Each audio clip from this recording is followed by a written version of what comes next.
is kicking off here into the field. Oh, and Branch. That's a great job. What a great job by Zachariah Branch.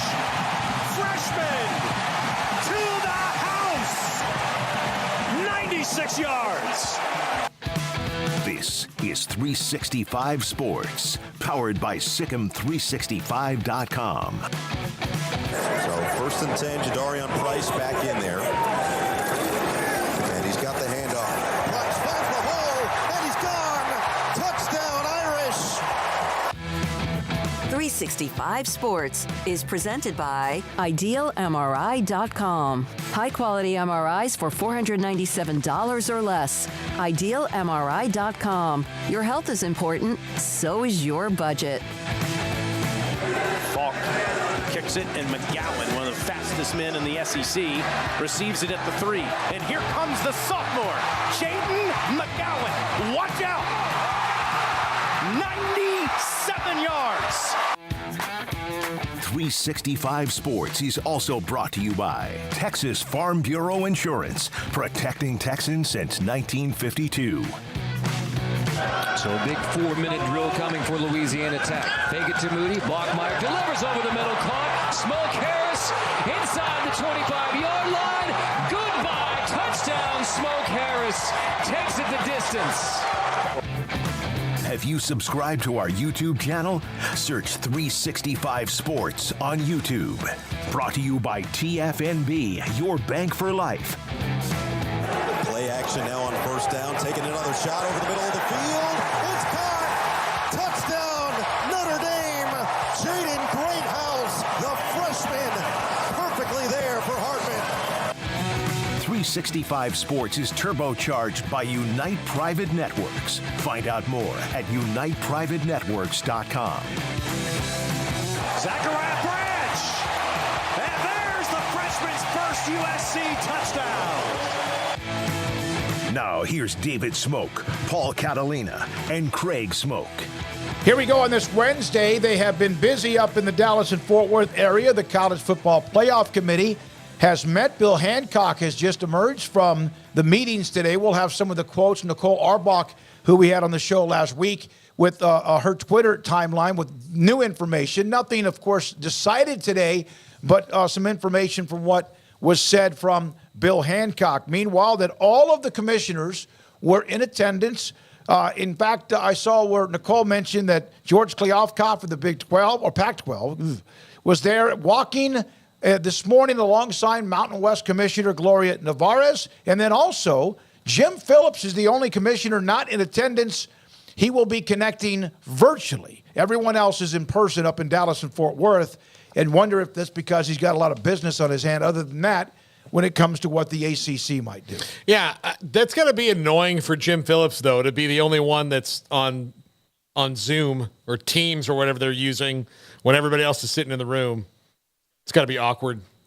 It had to be on his calendar, so there, either he's not feeling well or he's trying to negotiate even more so getting the ACC wherever he wants it to be. Yeah, I don't know, guys. I mean, I think he's been pretty busy here lately. I mean, that's been kind of the focus of the entire week in so many ways, even though the games are what's about to matter way more than whatever's going on in the ACC for most everybody out there.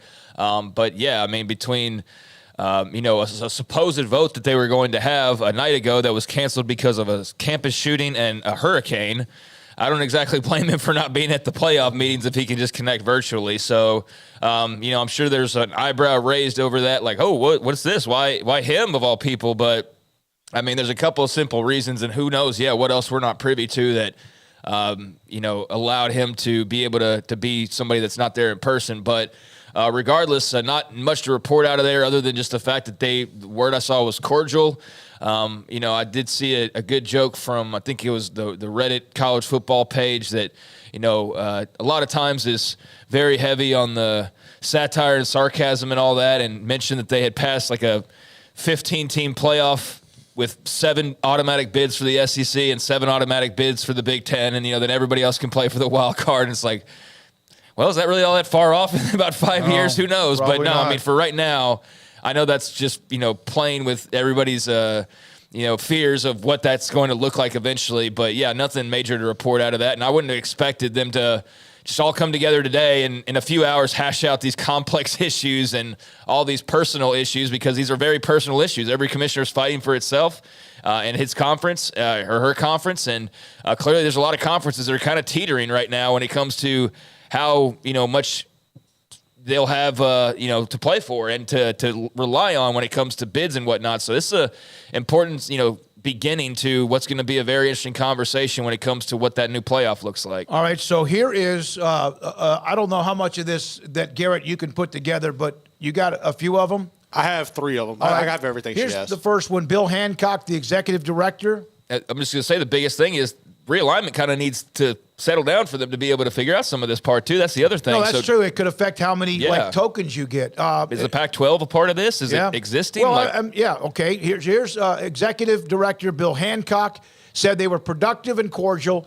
That is a rinse and repeat. Hancock says the group made a lot of progress on operational pieces of the 12-team college football playoff. Good note, the college football playoff will provide a stipend for student-athletes' families to travel to all the rounds, and those are things that they have to tidy up. Hancock on the impact of the conference realignment on the playoff format, which Craig just brought up. We're going to have to wait until the dust settles before making any decisions about how it might affect the college football playoff, which is obviously the possibility of the ACC expansion and or what happens with perhaps the Mountain West or American. For example, Jim Phillips is not at these meetings connecting virtually.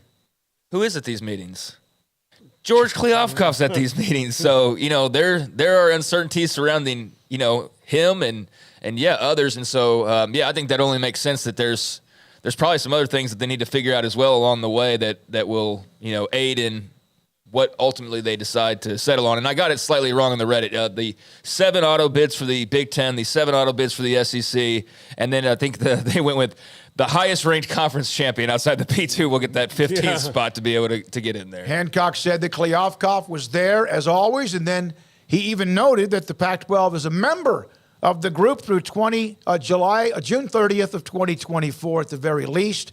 It would be premature to play musical chairs until you know how many chairs you have. And then finally said there was not enough major in-depth conversation about 5 plus 7. That's 5 conference champions plus 7 at-large versus the 6 and 6. But it did come up also discussed revenue distribution for 2024 and 2025, but no final decisions made to change. Again, that depends on 5 plus 7 or 6 plus 6.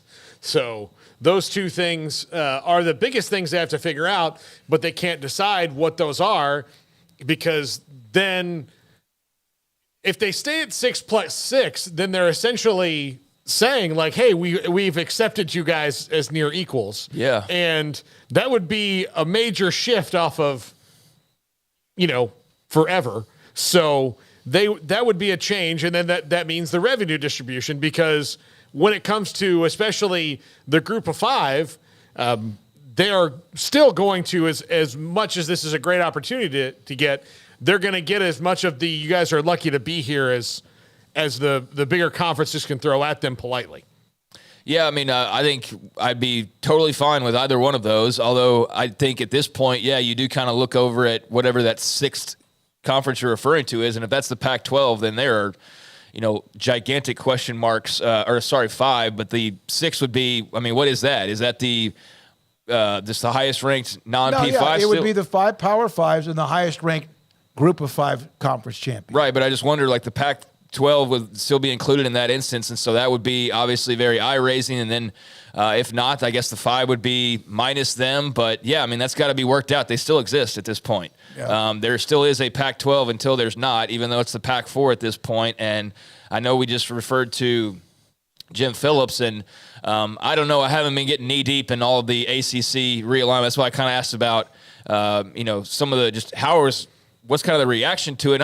Don't get me wrong, I'm looking at stuff and I'm trying to keep up with it, but I haven't noticed anything substantial today that's really changed all that much of what we've already kind of discussed. These things never move as fast as I think we would like them to move. So I think that'll be the case with these playoff talks, even though there's a bit of a timeline in place. But there's a lot of things to have to work out. I mean, what exists and what doesn't by the point or by the time that this thing rolls around. So interesting that, they've got the ball rolling, and we'll see, kind of what dominoes fall here, and they will as well. An interesting note, if you're a Florida fan, Utah fan especially, and of course maybe Baylor in a couple of weeks, Pete Thamel reporting that Cam Rising, the quarterback at Utah who was hurt in the Rose Bowl, sources telling ESPN, doubtful to play against Florida. That's not a surprise. That game is tomorrow.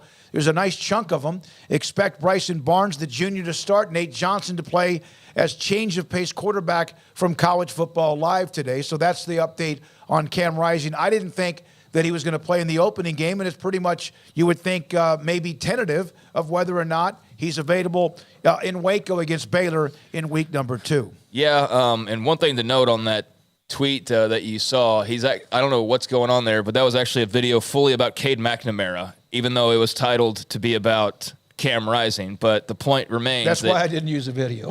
That's why you got to click things before you start just reading them off, or and that's just advice to everybody out there, and to double check. I mean, because that's not a video at all about Cam Rising. It's entirely about Cade McNamara. But regardless, I don't think this comes as much of a surprise, because he's been hurt, and it's been known that he was, dealing with a pretty significant injury, and that it was going to get close to season time, and he might not be ready. So I don't think that the news he's not going to be ready is all that shocking. I think it's as expected as it. The fact that he would have been ready to go week 1, I think, would have been more shocking than him not being available to play. But that does give him, over a week to do whatever he can possible to be ready to be healthy in Waco. And so maybe we get to see Cam Rising's debut a little over a week just down the street, or maybe this lasts a little longer, but that's clearly going to be it is the major storyline for Utah here at the beginning of the season. LSU will not have very talented running back John Emery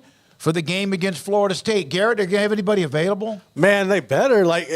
Suspension for one. Yeah. They'll be fine. They're going to be fine. It'll be a great game. Yeah, we'll see. It's always been a conspiracy with Florida State. This is kind of another way to scratch their back, because they want to leave the ACC. So LSU's tanking for that game to open up on Sunday, which would be a great game. Yeah. I don't know. I don't count any chickens before they hatch. That game was about to be 28-14 and over last year, and Florida State had to block an extra point to make it 21-20 to win the game at the very end. So, again, I will wait when until... When do you guys start worrying about that game? A month ago? About 6 months ago? Yeah. It's been a while. Yeah, I mean, isn't it fun, though, to have a college team that you at least have adrenaline rush, you're excited about a big game, not just the start of the year? Yeah, I mean, it's not just that game. It's just the hopes that you have a team that can legitimately compete for a national championship or a playoff opportunity. I think that's really cool. Win the first one. I don't know that yet, and I even won't know it until after about a month. And Baylor fans are, Kansas State fans or TCU fans, they all have butterflies the opening week. Joseph Duarte with this one. Dana Holgerson. Man, it was fun to have him on the show when we were at Big 12 Media Days. When asked by a guest at the radio show about A&M and Texas on how those departures made the Big 12 less desirable, Dana Holgerson says, those two schools are the reason we were left out of the Big 12 for nearly 3 decades. Screw them. They can go wherever they want. They don't want us, and we don't want them.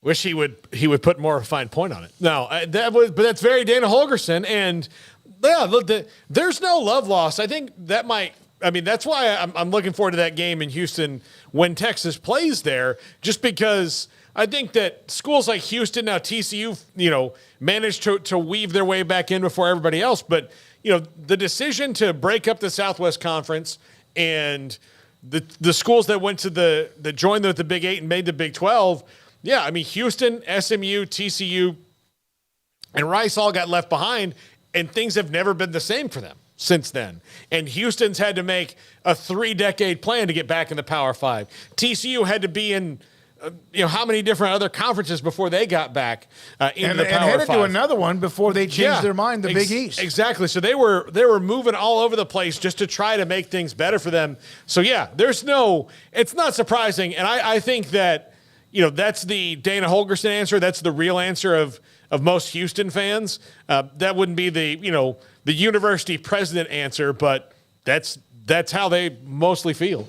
Yeah, I don't know. Maybe it would be at this point. I mean, we've we've heard the commissioner, say what he had to say. And I feel like, that comment there by Dana Holgerson, I mean, that's college football, guy. Like, we can't sit there and say, like, we can't wait to go to the SEC. And, I mean, like, Lane Kiffin's not going to be popping off. And, like, you're not going to hear various things at some time or another that's not, a personal shot at the program or whatever. So, I mean, I think you just got to get used to those bullets. But I understand it's a little bit more personal because, it's an on-the-way-out type of a thing. Last week when Brett Yormark made his comments, I didn't feel strongly one way or the other about him. I got it from really all perspectives. And I think, though, that I did say, I just kind of hated that the way it came across was that it fueled, we're going to get screwed talk or, they're out to get us and that kind of stuff. And it just led to a lot of ugliness. Although after a certain point where it's like, okay, yeah, maybe that wasn't the most professional thing, but it's not a big deal. And then, there was this silliness of the one person who's like, oh, he should be fired, which is ridiculous and was never going to happen. That was just a soft response. But then it dragged out and it's like, are y'all really taking this that strongly? There was some really soft reaction to that by some of the Texas fan base of it's not that big of a deal. Let it go. And hey, if y'all get screwed on a call later in the year, then bring it back up. But they were dragging this out for days. And that's part of college football. That's part of what they're going to experience in the SEC. And yes, it's a very unique situation, but nothing wrong with Dana Holgerson's comments. Nothing wrong with Texas fans calling him ugly and stupid and go drink Red Bulls, you moron, or whatever. The trash talking.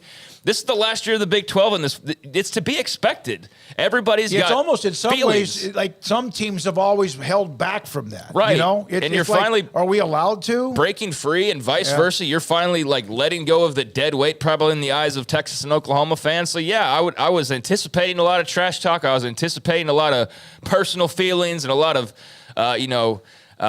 just talk one way or the other. So between, Iowa State, we've heard comments on this very radio show, Brett Yormark, Dana Holgerson. I know Sark had his response. I know some Texas reporter way blew this out of proportion. So it's been funny just to kind of see. We haven't even played a game yet, and there's already all this bad blood that's going back and forth. So just imagine once we get into the season and somebody pops up and beats Texas, or there is a controversial call that Oklahoma wins or loses a game, and it's going to be a lot of bad blood this year. But, I mean, how could we not have expected anything less with all of the things that have led to this point? And of course, Texas is trying to kind of embrace it. As far as the hate, they've brought it up. Steve Sarkisian's brought it up. Fans have brought it up. I do think, though, if you're a member of the media that covers a specific school, and listen, we cover Baylor, but for the most part, we have spread our wings out to cover more than that. The Big 12, everybody, including the two teams on their way out the door in college football. Yeah, it's one thing to do a commentary in front of the people who agree with you. It's one thing to do a commentary that maybe sometimes is against the grain with your fan base. And I wonder if anybody in Austin or if it would have been somewhere else would have done a commentary like, hey, calm down. It was just a flippant remark by Yormark and or by Dana and or by eventually maybe somebody at Texas. And that's really all it was. And then, but that's not what we got to make it a much bigger deal and drag it out. And Yormark's comments got blown way out of proportion. I mean, 24 hours, okay, but 72 hours and you're still already using it as a reason to be upset about something that hasn't even happened yet. I find it silly, but this is just the ramp up to what is inevitably going to be mountains of trash talk all across the conference here over the next few months. And I mean, when you're onboarding 4 new schools and they've got fan bases that have a lot to say and a lot of confidence in places like Orlando and Provo, et cetera, and then you've got a lot of teams that are holdovers that are going to be, the hateful eight that have a lot of confidence and a lot of angst built up as well. And then you got 2 schools who clearly have always felt that they were, looking down their noses and they're, about to finally get rid of the trash. And I'm sorry, but that's how it comes across more often than not. That's a lot of elements that are going to be very combustible, and I, for one, can't wait to see, how that, goes along these next few weeks. Yeah, it does feel like they're we're finally flying first class. Yeah, there's a little bit exactly. of And look, feel how you want to feel about it. I mean, none of us are going to change your mind. If you say something, whether you mean it or not, whether you're being transparent, and Dana Holgerson sounds like he absolutely feels that way in representing the school that he coaches. If you feel that way, say what you think, but also know that at some point there will be, I'm not saying it's going to be bulletin board material. I mean, really, you don't need that if you're playing games, but I know that maybe your mark of the week of Texas Tech, which is forever from now, or what Dana says, or if somebody from Tech or somebody from Oklahoma State or Baylor, whatever is said. It does seem like that I saw a lot of reaction to that, like, man, they're picking on UT. UT has, in a lot of people's opinions, why are you rolling your head? No, because it's not really about them. It's just in general. Oh, no, but yeah. No, I know, but it seems like it is. It's like that's the one school you're not allowed to make a comment about. You get this fire ants of blowback, and I don't get it. I never have. College football at the movie theater. Paul, would you go watch a game? Craig, Garrett, would you go watch a game at a movie theater if you could? If your game was on, rather than your confines or where you are to watch it, would you go watch one in the movie theater if it was live? If it was a natty that LSU was playing, I might consider it, but I don't even like going to the movie theater in general, personally. I'm just not a big movie guy. Well, Paul's movie aficionado. I love it. I love the movies, but my wife No, this is about football. Does not, so we don't go as much as I would like. I mean, she likes certain movies, but I would go and watch it if it was not Florida State. I don't like. Would you go watch, for example, Alabama, Texas in week 2 at a movie theater? Yeah, I would do that, especially if you had a nice little spread there. I get some drinks. That'd be kind of fun. I would do that. Comfy chair. Especially if it's the new movie theaters that have the recliners and all that. I would do that. Yeah, I would. I think that'd be fun. Be a little social. I don't mind doing that. I would not. I don't like watching FSU with people who don't know me, and I don't really get as rowdy as I used to. Although I do get a little bit, but. The problem is people try to talk to me while I'm trying to watch it, and I just really want to. Yeah, I'd rather be in a cave by myself watching the game because I used to be. I really was. I was just ridiculous, and I didn't. It was nuts. But I like to watch my team play pretty much by myself. Yeah, I mean, I'd be cool with that if it was some other team that's not my own, and it's like a watch party deal where I know like 10 of my buddies or something are going to be there, and make it a party, a big game. I could see where that'd be a really cool thing to do. But, yeah, I don't have any interest in going and watching my team personally. I'd rather be in my own setting and be able to just kind of relax or stress out to whatever degree I'd like to without the worry of the usher walking over to tell me to calm down or, to not spill my drink or, whatever. Like, I think I'd rather be in the house for, personal rooting. But, I mean, I can see where like, going to watching a national championship game or something and, like the theater's going to be packed and, everybody can kind of react and have fun. I can see where that's appealing to some people for sure. All right, so there's that. So there's going to be games offered and more games probably on TV. I saw a Jim Williams tweet earlier. Maybe more games on TV this weekend than ever before. The problem with that is you can't flip screens, though. Like, I mean, you got to be dialed in on that one game. I guess you could have your phone out, but I'm not really trying to do all that. If, so if it was like the national championship game, and the playoff games where you want to maybe stay and watch both of them. Yeah, I could see that kind of a watch party deal being pretty cool, especially if it's like in the town where, and you got a bunch of people that are fired up for it. I could see where that'd be a good deal there. It was the anniversary today.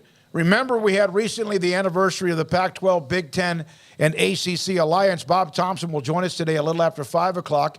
It was the anniversary today of the Big Ten Network, which is a monster. And he was pictured in this same tweet. There was a picture of Mark Silverman, Bob Thompson, also Jim Delaney, who was, again at the time, the Big Ten commissioner. It made me wonder, and Bob will join us at 5, who is the biggest network among the Big Ten Network or the SEC Network? I think right now it's the Big Ten Network because they're making a little bit more money than the SEC Network is. I mean, I think you ultimately, when you come down to it, you might be splitting hairs at the end of it because they're both kind of controlling, both those leagues are controlling college football. But the Big Ten Network, kind of looked at what everybody else was doing and trying to do and said, here's what we're going to do. They partnered with – they did it all perfectly.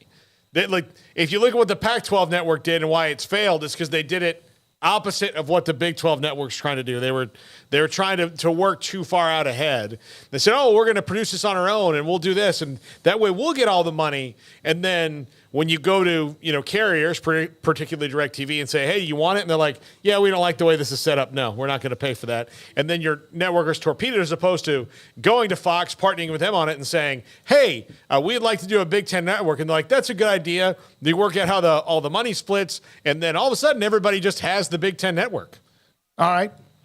Craig, which one? You kind of nodded at the Big Ten, the bigger network of the two. I mean, I haven't put much thought into it ever, but yeah, I feel like you'd probably give a slight nod to the Big Ten, and I guess if you're trying to do that, that's what you would do. But I don't think I think you're splitting hairs, and it doesn't really matter.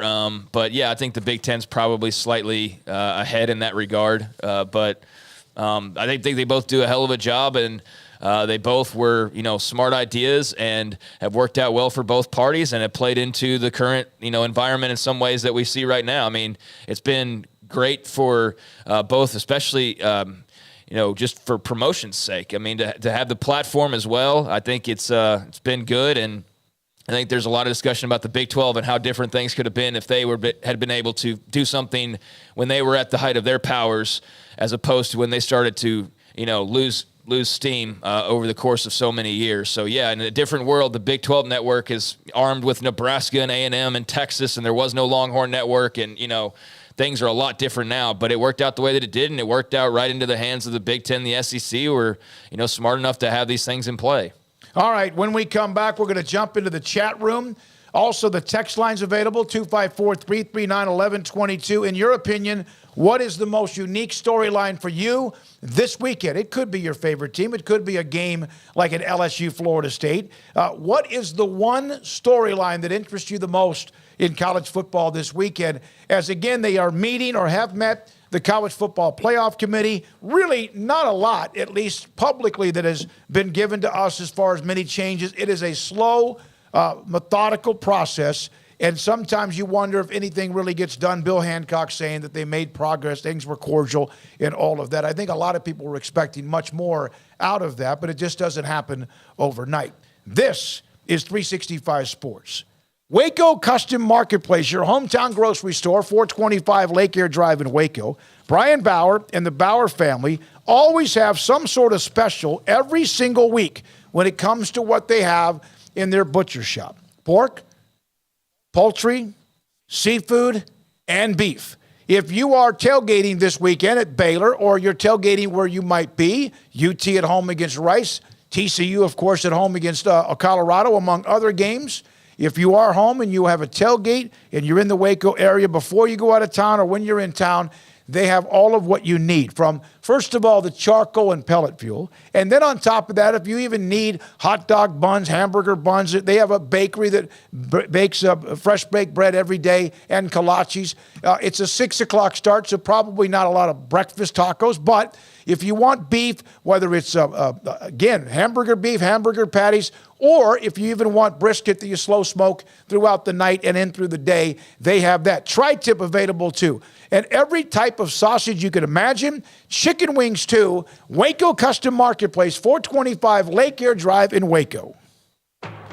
During the Labor Day sales event, save big on a new Jeep Grand Cherokee Limited with $3,500 plus 2.9% for 72 months. Or a new Jeep Gladiator Sport with employee pricing for all plus 1.9% for 72 months and an extra $1,000 rebate. Or get a new Jeep Compass 10% off MSRP and no payments for 90 days on all offers at Allen Samuels in Waco. Come by. Let's be friends. Looking to connect with Baylor alums in your area? Baylor Alumni can help. Looking to host a watch party in your city? Baylor Alumni can get you started. Want to step out in your community and serve with other alums? Baylor Alumni is your connection with the university and each other. Let's get started. Learn how at baylor.edu/alumni. One size fits all. That may be all right for an adjustable belt or cheap sunglasses, but when it comes to your financial needs, no one wants a one-size-fits-all strategy. Ben Erlinson, your Edward Jones financial advisor, knows that his most important goals are yours. That's why he takes the time to understand your needs, knowing you. That's how Edward Jones makes sense of investing. Ben Erlinson, 100 North 6th Street in Waco, 254-759-8533. Edward Jones, member SIPC. Baylor Scott & White Southwest Sports Medicine and Orthopedics, the team physicians for Baylor Athletics, diagnosing and treating all sports-related injuries, including concussions. These specialists also provide orthopedic services for athletes and non-athletes alike, whether it's knee or shoulder pain, a wrist injury, orthopedic spine care, and even an arthritis and total joint clinic. Trust the doctors Baylor Athletics trust. Baylor Scott & White Southwest Sports Medicine and Orthopedics wants to get you back in the game.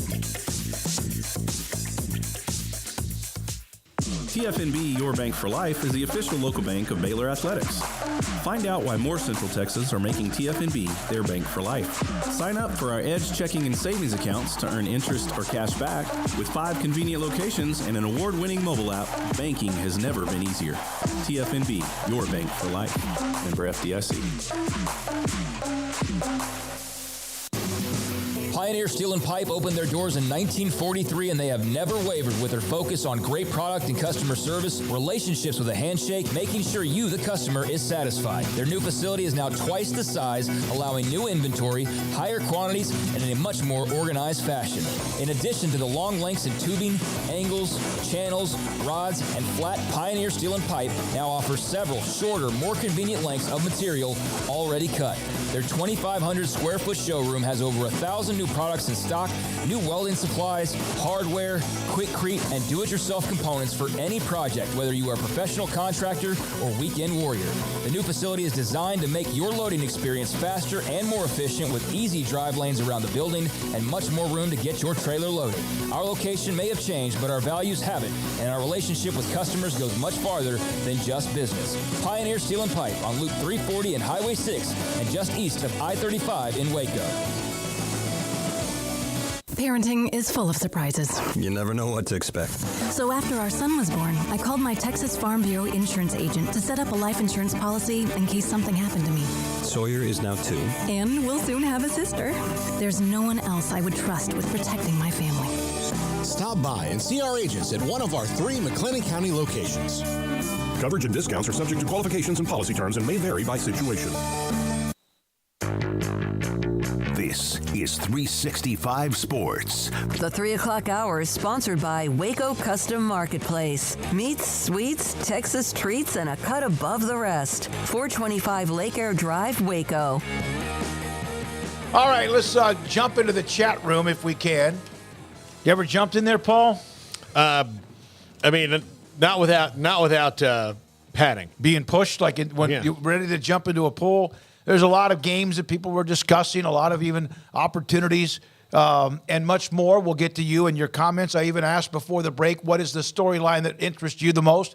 During the break, I'll be honest with you, there has been such a push of so much when it comes to realignment, and it's still there with whatever happens with the ACC, if anything, or the 4 schools in the Pac-12, what happens with them in different ways, or maybe they are a part of another conference together. But, Craig, it is the opening week of the season. There are some pretty damn good games. My favorite team plays tomorrow at Minnesota.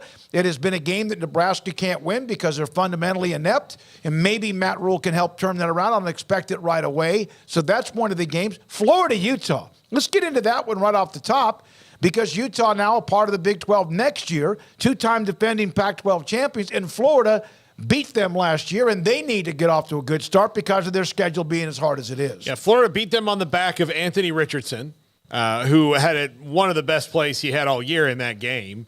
That was where I was like, man, that was Vince Young-esque what he did there. Florida had the year that they had at the end of it. 6-6, made a bowl game. They're rolling out Graham Mertz. It's on the road this time. And no Cam Rising. I think this one's going to be really close again. I don't know what's going to happen if Graham Mertz in his experience wins out over all the rest, but it's going to be really good. And I think that I'm interested to see what Billy Napier has in the tank. Outside, we keep talking about the quarterback because, Jaden Rashada, not only is he not there, he's starting at Arizona State. So he might have even had that same shot at Florida, who might have even had a worse depth chart than Arizona State did. So you've got that story, but what has he done with the rest of the roster? Is the rest of the roster better in year two? Can they hang a little bit? They've got a really tough schedule, and it starts on Thursday. But, yeah, I'm really curious about that one. Yeah, I think we need to get you into some realignment detox because I can walk off right now and do that. Yeah, we were so inundated with it during the off season that you're sitting here like, man, I don't know. There's really nothing going on. It's like it's game week. It's the first week of the season. There is a ton going on, but yeah, it's just not as, just as easy to, I guess, to just go in a ton of different directions as it is with all of the realignment questions that were out there for a while, especially with the Big 12. One of the times, maybe a month ago, somebody called, actually on the chat room said this, you guys aren't talking about realignment. It was this would have been after the Big 12 added 4. I found you guys because of realignment, and I know a lot of you did, but you don't just talk to talk. It's one of the things we try not to do is just discuss it, although we do know that there is some news out there. But my God, yes, we've also been waiting for games. And so let's go over this one. Let's go over a couple of them. I said Florida, Utah. Craig, obviously UTSA Houston's one that I think has a lot of interest. Utah, Florida is the one that I brought up the most. But is there another game this weekend? LSU, Florida State, we've discussed it, and there's a few others too. Well, yeah, let's just settle on one and then kind of maneuver our way around. Pick a game. And Florida, playing outside the state of Florida in the non-con for the first time in a very long time was an interesting note, about this game that they were so settled in for so many years, and now this is like venturing out and spreading their wings and leaving the Sunshine State for the first time in 30-plus years. Yeah. Usually their non-conference game, they have one every year at Florida State, so that's going to obviously be in Florida.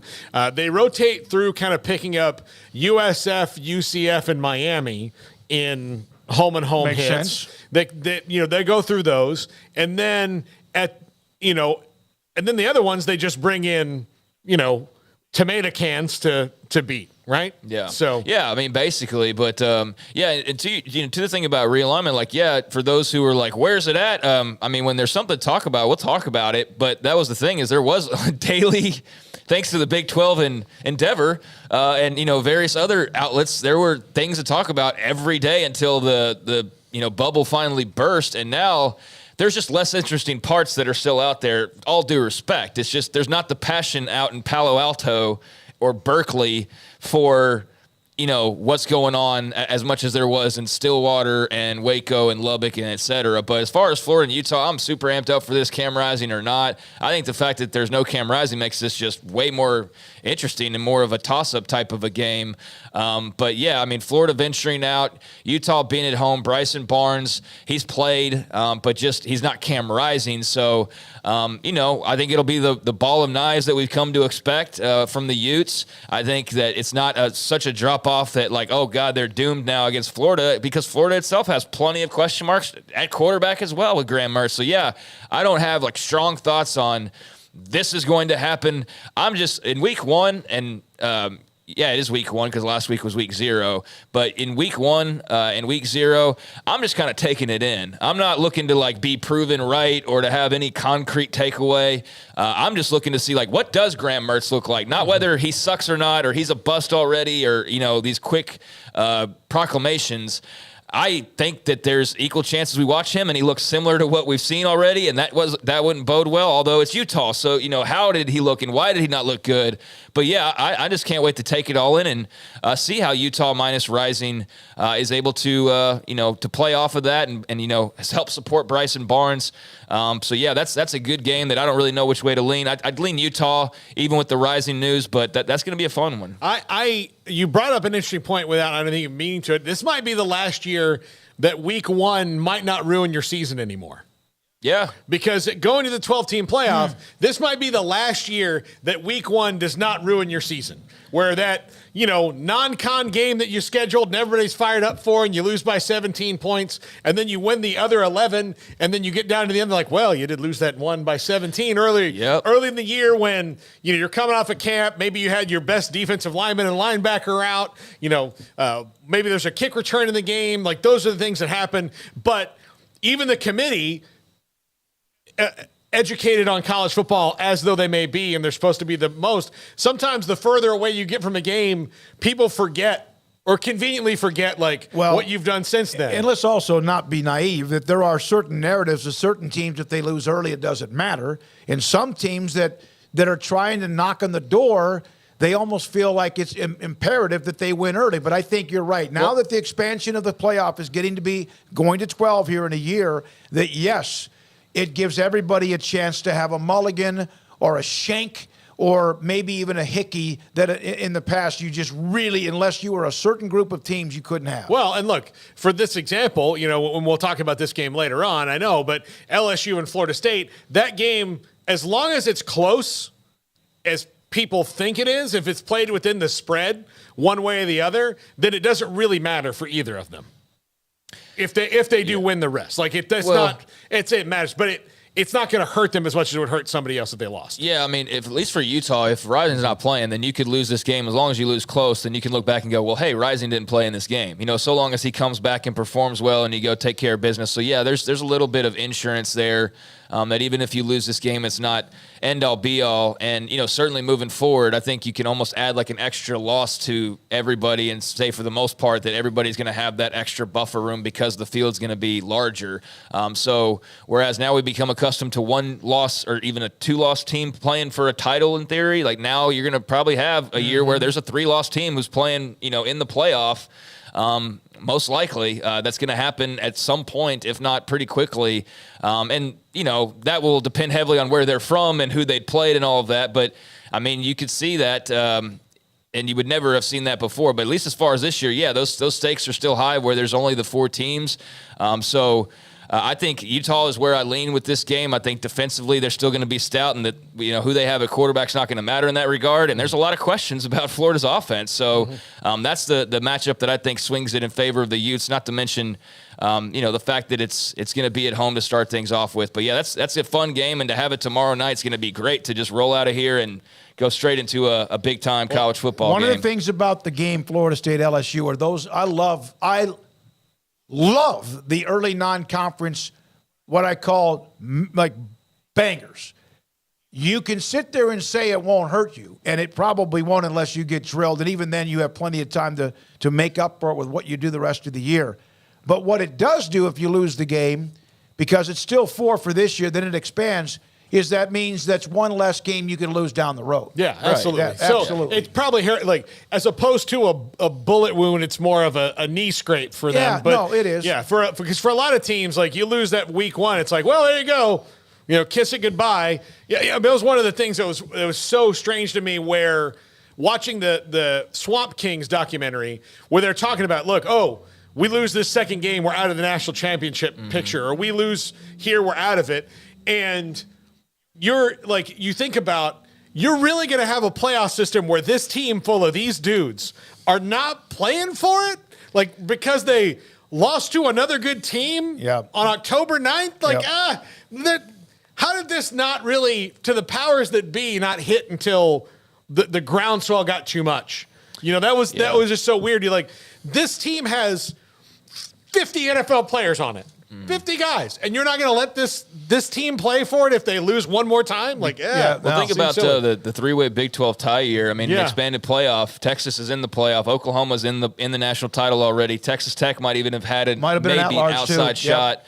They just got beat by OU so bad that year. But yeah, I mean, there's those peripheral teams that you're like, they just had that one loss, and it's like that kept them from having the opportunity to play for all the marbles, knowing they're talented enough to do that. So yeah, and maybe, I'm not confident saying 3 losses, but I mean, that will depend too on automatic qualifiers, because you could have a 3-loss team go win a conference championship game and then automatically qualify for the playoffs. So all of that will kind of depend on how it works, with these new negotiations. But yeah, I mean, you have a little bit more room for a mulligan, but you don't want to flirt with 2, because for some teams that'll still be okay. For some teams that'll be a death nail. So you don't have that much more room. And for most everybody outside of that AQ spot where, you just upset the other team in the conference championship game, 3's a killer for you. Yeah. So, having a mulligan early on, not a death sentence, but it does put you behind the 8 ball. And if you're one loss, say you're LSU and you lose to Florida State, that's your one loss.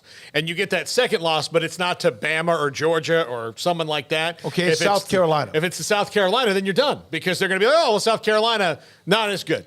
All right, here's a couple. I said we're going to go to the chat room. Gary Wilson made a comment, and this does have to do with games and realignment. My guess is broadcasters will spend an inordinate amount of time talking about alignment or realignment changes at the expense of the current where they are aligned and the actual game in front of them. It depends. I think there'll be some of that. There'll be a little bit of that. There'll be some of it, and I know that there's a segment of the population where the announcers are never going to be good enough, and they're always against your team, and they hate you. I can tell you that they hate your team. Yeah, just you. They wake up that morning. Yeah, and say, we're going to make you miserable. Sean McDonough wakes up in the morning and looks at a picture in his mirror and puts a knife into your team's logo or like on Happy a dartboard Gilmore's as he walks out. On. All that. That's what they do. They're just so mad. But I think for the most part, depending on the squad of announcers, they're probably, you get into the game. Some are going to be more opinionated than others because of maybe their role or where they are in the pecking order because they feel like at some point there are that some feel like they can have enough of an opinion that makes a difference. I'll also give you a little inside note. The games where you talk about stuff that's not going on the field more are the games that suck. They usually are. I was going to say that's going to depend on what games we're talking about. If it's high stakes, it's like Utah, Florida tomorrow night. They're not going to be talking about that unless it gets. I mean, they'll mention it because Utah's playing, so that's going to have to be a part of the conversation at some point. But the lengths to which they talk about, the Big 12 and the move, that'll depend on how good the game is. If they're fired up and it's close and they're in the second half, I don't think any of us are going to be caring too much about Utah in a year from now. But yeah, some of those other games where it's 42-3 in the third quarter and it's just let's get through this thing, and it's clearly a mismatch. You're gonna get some of the conversation. You know what? Because I think a lot of those announcers are interested in it too. It has been the story of the offseason. Yeah, it's been the story of the offseason. It's changing the entire sport's face. It's rearranging everything that we've known for decades now at this point in some ways, or, in the case of the Big 12, a couple decades worth. In the case of, Texas and Oklahoma specifically and all of the teams that they've played and their rivalries, decades upon decades worth of history. So, yeah, I mean, it's not just some little off topic. It's a major part of the entire last couple years of the sport, and it's a major part of what the next several years of the sport are going to look like at least. So, it's inevitably going to be there, but I think the amount of time it's talked about will depend on how good the games are. So let's all just hope for really great games. Speaking of Florida on the road, the last time they played a non-conference game outside the state of Florida, they lost to Syracuse, who was ranked 18th, 38-21. That was in 1991. Scott Strickland, their AD, said that these games, these home and away type games, are by design. And by the way, he said he weighed several factors during his push to improve the non-conference schedules, being with home and home with Pac-12 Utah, among others. Because of the last time they played on the road was in 91. And so there you go. There's an AD. Baylor had to increase theirs dramatically because they were just trying to get bowl eligible. So a little note about Florida's last game outside. That's hard to imagine. Outside, you would have thought there would have been a neutral game at AT&T Stadium or maybe in Atlanta or, maybe New Orleans or heck, Indianapolis, which was kind of one of those neutral college football games. All right. Couple of the notes from you in the chat room, and we have other games to look at. Paxton saying that Nebraska, Minnesota, Northern Iowa, he says, will beat Iowa State. They've done it before, and on that one, and I don't know what to expect from Iowa State this year. They've had to deal with a lot of stuff off the field, and they've lost players because of it. Particularly two of their best offensive players, their starting quarterback and running back. So who knows what's going to happen with them on down the line. As far as Nebraska and Minnesota, I have a little bit about this on the top five too, but Minnesota and PJ Fleck play the style of football, at least physically, maybe not scheme for scheme, but the attitude that Minnesota plays with up front on both sides of the ball is exactly what Matt Rule wants. That's what he wants at Nebraska. He wants to be physical on both lines. That's how his teams win. That's how he won here at Baylor. And that's what he wants to do. If they can match them a little bit on that, I think they might be a little bit better at the skill positions, even in a transfer year. That game could get really interesting. But that is an interesting matchup for the first one out of the box for Matt Rule, because PJ Fleck, and you know this, Smokey, he's all about like making sure you know that you've played the Gophers. And when he got to Minnesota, they were like moribund, and he's gotten them to be where they're winning some games, and they're better than Nebraska the last couple of times they've played. Have been smarter, more disciplined, pounded them as well. So we'll see what Matt Rule. Matt Rule's first year at Temple was terrible, was a disaster at Baylor his first year. There are even some fans that feel like that he plays down his first year so the second year looks better. I can't imagine anyone doing that on purpose, but there's been that insinuation. He scoffed at that one time when I asked him that question. I think he really feels pretty good about his football team, but it's a road game, and they haven't played yet, and so who knows what might happen on the road against P.J. Fleck and company. I mean, the idea that you can just turn it off and on like that's kind of idiotic, honestly. Like, I can see where you don't maybe play your absolute best lineup or something in a situation, but I think the idea that he's able to just pull the strings of like, we'll lose this game, but then we'll rebound when we just want to, like, that's not how it works. You can't just pick and choose what games you're going to lose or win or how you do that. But, I mean, I see where that comes from, and can see like the idea behind that.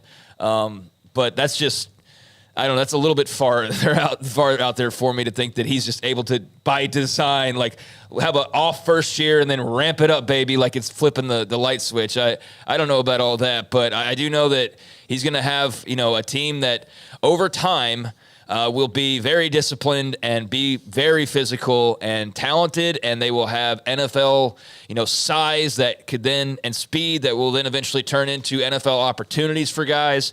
But it's hard to say really what to expect, long term, because he's never stayed anywhere long enough. He always bounces around. He was at Temple for 3 or 4 years. I forget which, it was 3 or 4, and then he was at Baylor, and then we know how after the first year they go 1-11. He's already being talked to about NFL jobs, or at least that's being put out there. And then a couple of years after that, he's finally going off to that NFL job. And then that doesn't work out after a couple of years. And then he's in Nebraska. So we haven't seen him stay anywhere long enough by choice or by someone else's choice to know, like, what's the 5-year plan here, and what could that possibly look like under a Matt Rule-led program? We all wanted to see that in Waco, see what that could look like, because it seemed like he absolutely got them on the upward trajectory, playing for a Big 12 title, playing in the Sugar Bowl, but then it just stopped after that. And, Dave Aranda finished off both of those things a couple years later with a lot of the guys that Rule had brought in initially, but at least, from the outset starting tomorrow night, I'm not expecting them to beat Minnesota. I just think PJ Fleck and company are so much farther down the road.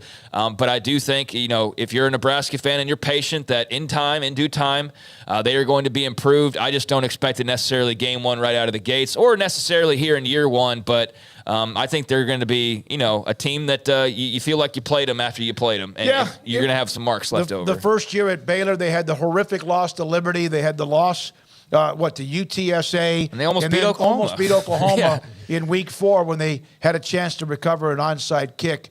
I'm fascinated, though, with that whole thing, because he's at a place where, there's big stakes. Not that there weren't here, but it's just there's bigger – there's a bigger base, there's bigger history, and there's bigger, like, we are supposed to be here. Not like, hey, this would be great, but like we're supposed to be here. And so can he get them back to where they haven't been for quite some time? I mean, that's why he's there, and that's why he's, following the footsteps of so many others that were supposed to do the same thing, were brought into the same thing.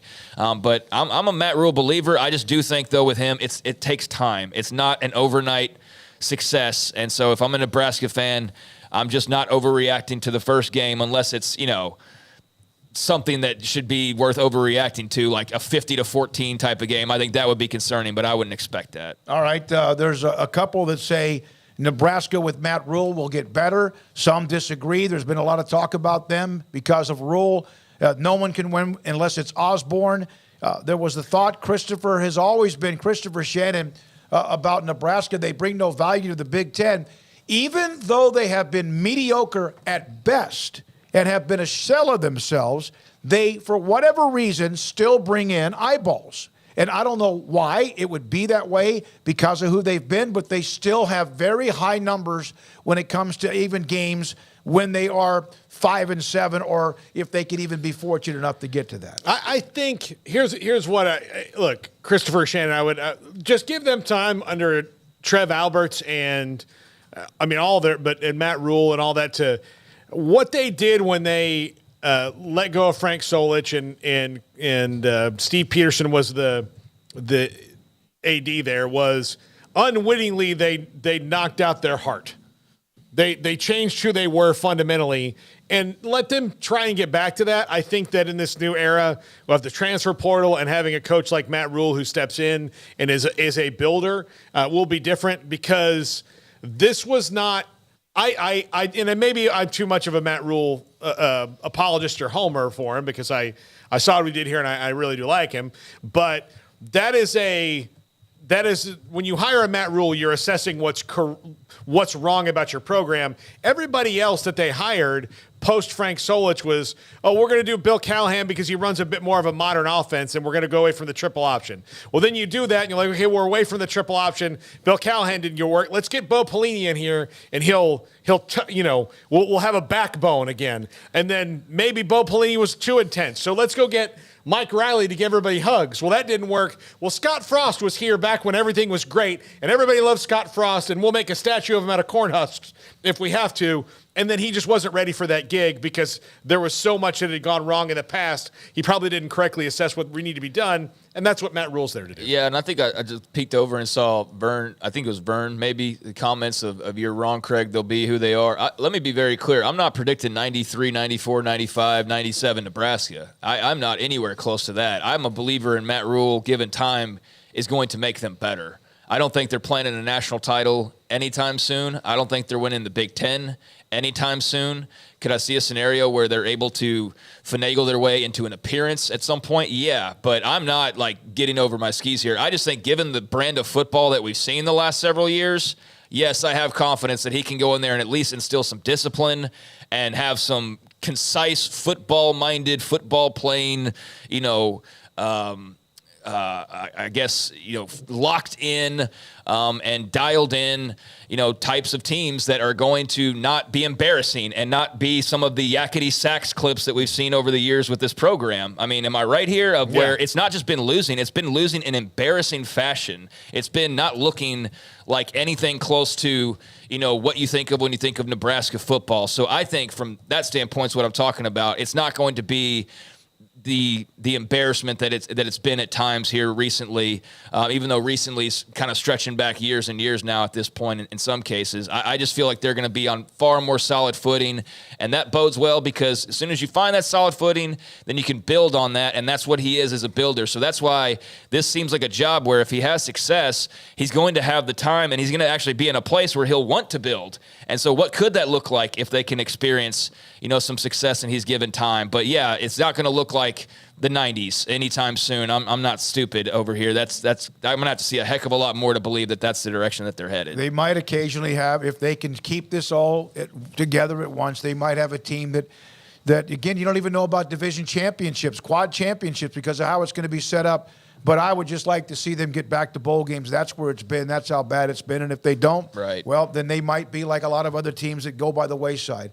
All right, when we come back, Ricky Thompson, former Baylor wide receiver, Baylor sideline reporter, he'll join us on their game with Texas State. And also, not just Baylor, but look at the Big 12 teams and his thoughts. Also today at 5 o'clock, Bob Thompson, Steven Johnson on TCU, opening up against Colorado at 4:45. And this is 365 Sports. IdealMRI.com. Dr. Rob Maxey and his staff, his other partners, have done a great job with what they have when it comes to what they do for you. You, the patient, you, the customer. If your doctor has been discussing things with you, like maybe a ligament that's torn or not sure if it's badly damaged, possibly a muscle, something that really hurts your shoulder, your knee, your back, whatever it is. I've had the MRI on my lower back that has now led to me having much better treatment and a solution, we hope, when it comes to my right hip that continued to flare up where it hurt badly. An MRI from a year ago was so clear and so good and pristine that Dr. Ackley at Baylor Scott & White Southwest Sports Medicine was able to read it, diagnose it, and put me in a plan about a week ago, and so far it has worked. They will get you an MRI. It will never cost you more than $497 and sometimes less, and also have the evidence of why you are hurting. And if it doesn't show something or any damage, then maybe it's something else that they can go and help you with. IdealMRI.com in the Central Texas Marketplace off I-35 in Waco. With so many companies and policies out there, it gets so confusing shopping for insurance, and I never know if I'm getting the policy that's right for me. Luckily, I met the team at the Netre Group Insurance Agency. With the Netre Group, you can go to one company and get access to coverage options from many insurance carriers, and you get to speak to a real person about your specific coverage needs. With the Netre Group, I know I'm getting the right coverage at the right price. If you need insurance, talk to the experts at the Netre Group at 1-800-258-8302. How did Edward Jones become one of the biggest financial service companies in the world? By not acting that way. Financial strategies, one-on-one advice, it's a big difference. And that's why Brad Wilson, your Edward Jones financial advisor, makes sense of investing. Experience the difference for yourself. Brad Wilson, 250 Sharon Drive in Woodway, 254-776-4337. Edward Jones, member SIPC. There are 26 letters in the alphabet, over 600,000 words in the dictionary, and just 3 of them said together can change everything. Let's order pizza. Those 3 words lead to dough made from scratch and 3 fresh signature cheeses that blanket golden crust in a heavenly melt on Marco's Pizza that'll blow your mind. So visit Marcos.com to order and stop by Marco's Pizza in Belmead, China Spring, Woodway, and in Robinson. Marco's. Pizza lovers get it.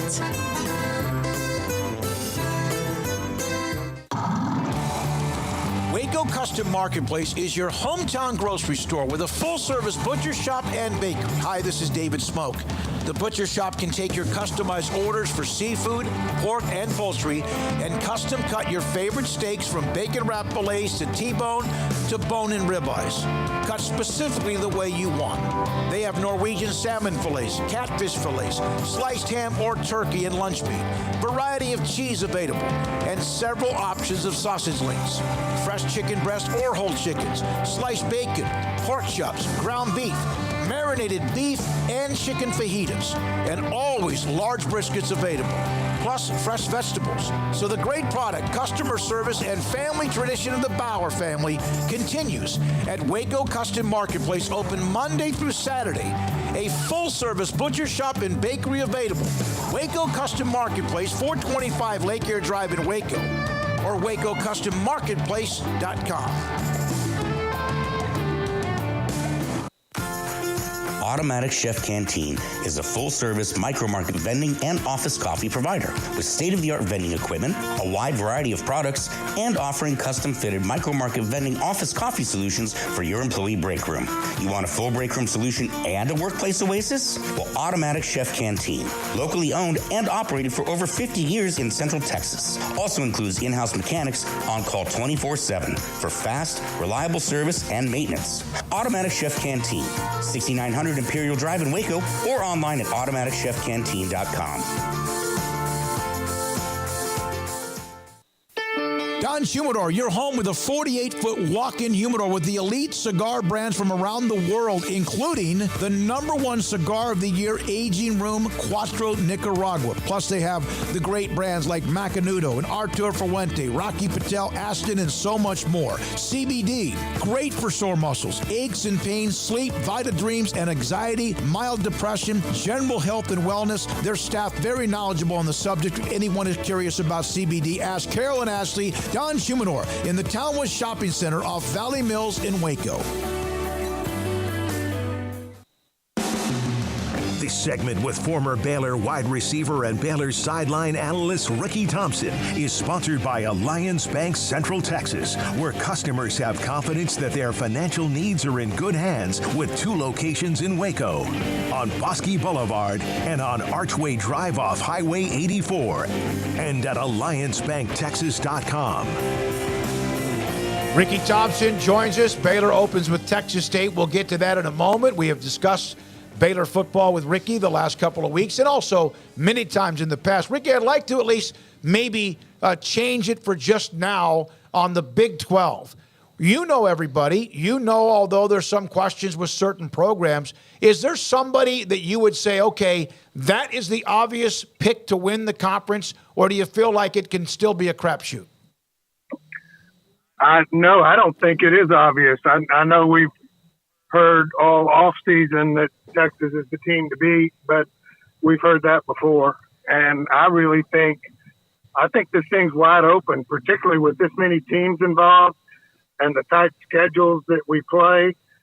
I think there are a lot of teams that can pull this thing through. I mean, I don't know. I don't think you or I had the Bears picked a couple of years ago to win it all. And that ended up being a pretty good football team ranked 5th in the country. I just think it's way too early to make any of those calls. I really do. Ricky, this first game right out of the box for Baylor is interesting in that Texas State new coaching staff, as new of a roster as you can possibly ever imagine, with all the transfers that they have in there. It's unbelievable what they've got. But system-wise, this is going to be an interesting test for the Baylor defense in that I would say maybe the weakness or the biggest question mark on the team is going to be their defensive backs. And this is an offense that, even though it's new, G.J. Kinney's going to throw the ball 50 or 60 times on Saturday. Yeah, and he's going to do it in, 100-degree weather. Yeah. So this will be a test. We've seen that old Bryles offense just wear teams to the point where the defense couldn't even stand up by the middle of the third quarter. So I do think this is a real test. And the unknown here is you've got, 22 new starters, something like that. How do you really know what this team is? They're either going to be really good or they're going to be a mess. And obviously they've obtained what they believe is quite a bit of talent. And this scheme that we've seen before can make some average talent look pretty darn good. So I think this is a bigger test than some of us may in Bear Country may think.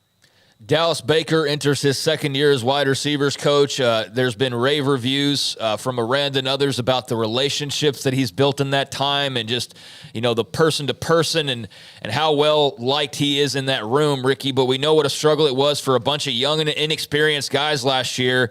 There's a few now that have been in the flames, but they're going to have to go even deeper. Do you like the room and what are you just kind of expecting as far as the growth and what can occur from one year to the next? Well, first off, let's go to Dallas, and I think maybe he's grown up as much as these receivers have. He wasn't the most experienced guy, but really talented in the way that he dealt with these players, and I think that relationship is one that has been built over time. And I think we discussed last week when we visited that I think Blake's problems last year, Blake Shapen's, a lot of those were tied to inexperienced receivers and not all on the quarterback's shoulders. That's a different story this year. No excuses. These guys have been around. They've been around a couple of years, some longer. You've got a transfer, and Keaton Johnson looks like a receiver. Monterey Ballin can fly. Josh Cameron weighs, 220? And then backups galore, Hal Presley, Amari Winfield. This is a group that should be talented, but they've got to do it on Saturday, Craig. They've got to show they can make the plays on Saturday. You do that a couple of times, and, man, that really affects the confidence of your quarterback. Some of these guys have flashed at times certain plays, Presley or whoever, Cameron, whoever.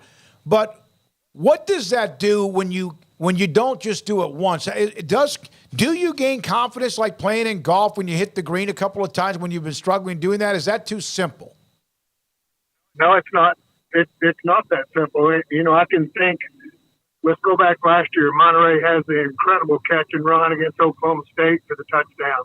Hal Presley makes a play in the corner of the end zone in Lubbock against Tech. One of the best plays I've ever seen.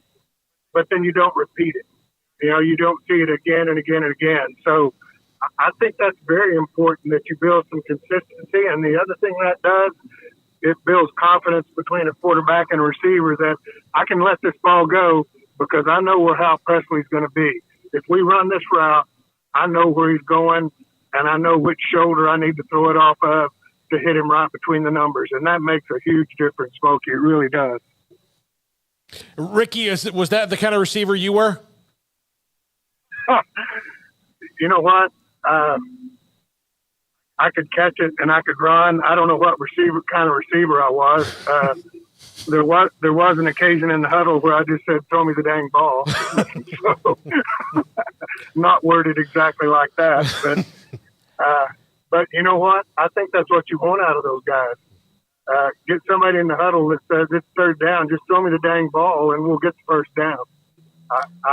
I like it, and I like a quarterback that'll take control of the huddle as well. So I don't think there's anything wrong with that.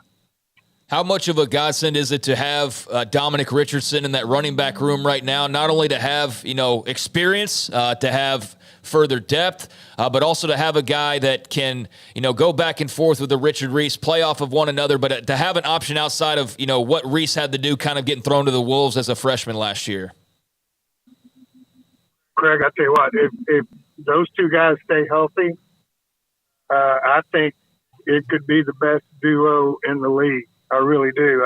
I just think that even before we knew we were going to lose a back to a suspension for the year, I thought those two guys were the guys. I think that's even more important now. We'll see who develops as that third back. Looks more and more like it may be a freshman, one of the two. But if those two stay healthy, that's going to be a tough duo to stop because you can always have somebody fresh. And I think both those guys are a threat to take it to the house. Yeah, and it will be interesting if anyone steps up. Is there a player that, and this is at any position on offense, which opens up a huge number of people. Ricky, is there a player that you just see is on the edge of breaking out? I really want to say that's Blake Chafin. And okay. I'll tell you why. I've seen Blake at times when we'll go back to the Big 12 championship game. Those first 17 throws he made before he got hurt were not just decent throws. There were 5 or 6 of those that were throws other quarterbacks can't make. Blake's got really good footwork. He's got a great delivery on the ball. He's got a quick arm. He's got everything a quarterback can have to be really, really good, I think, except the confidence of doing it consistently. And I just think that he is the guy that can really have that breakout season. I tell you what, if he does, that could be the difference between 6 wins and 9 or 10. It could be that big a difference if he steps up. Ricky Thompson, former Baylor wide receiver and Baylor sideline reporter with us. When was the last time you were on the sideline and someone ran over you? You know what? This will be 24 years I've done this, and I haven't been run over yet, but I do want you to know I have made 3 or 4 catches.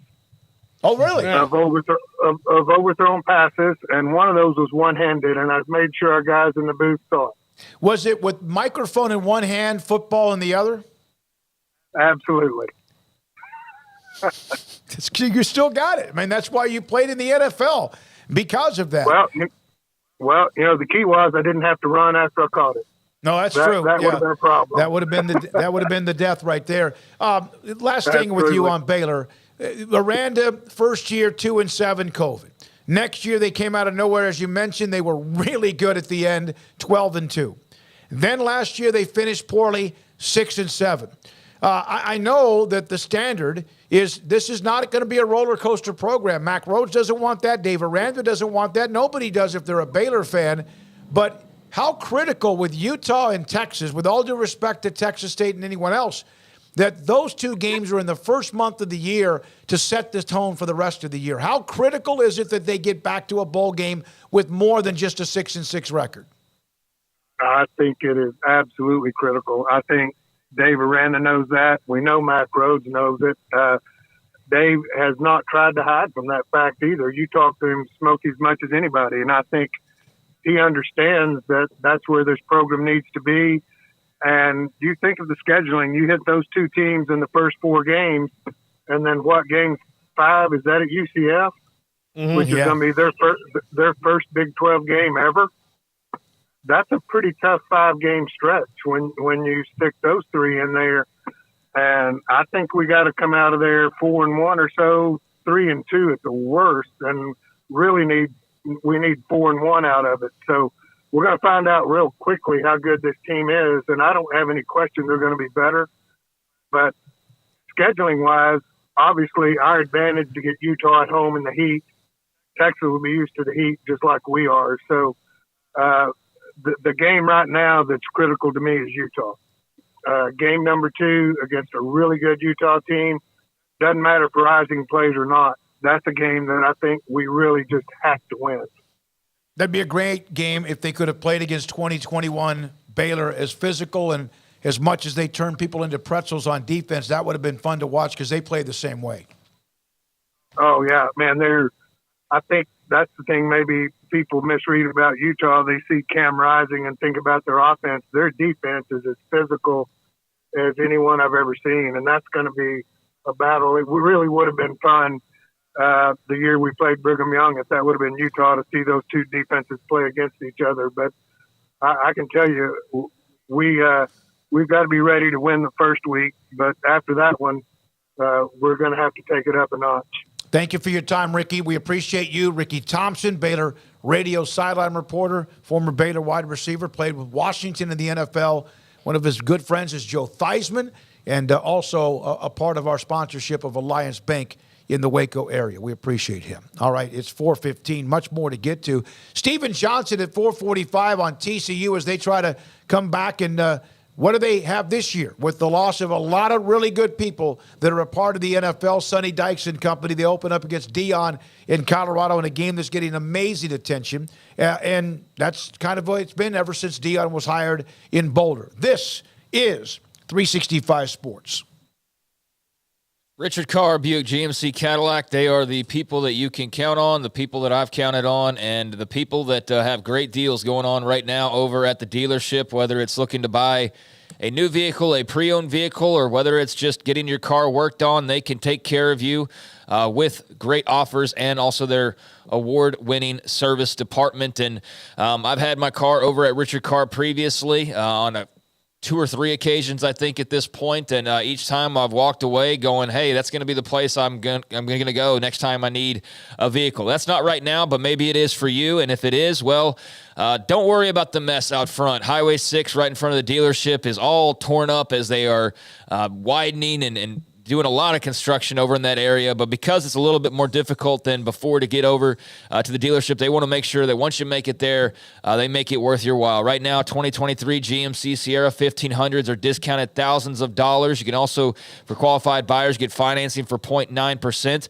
There's dozens of Sierras on the lot, and they've got the inventory, they've got the price, they've got the financing to get you into a new Sierra today. There's also the #1 ranked overall brand for new vehicle quality by J.D. Powers, Buick, with a luxury SUV without the luxury price. Check out and right now save $3,250 on a new 2023 Buick Encore GX. Plus, qualified buyers can get 1.9% financing and no payments until 2024. So those are a couple of the newer offerings. There's many others. You can see those by going by the dealership or looking online at richardcar.com.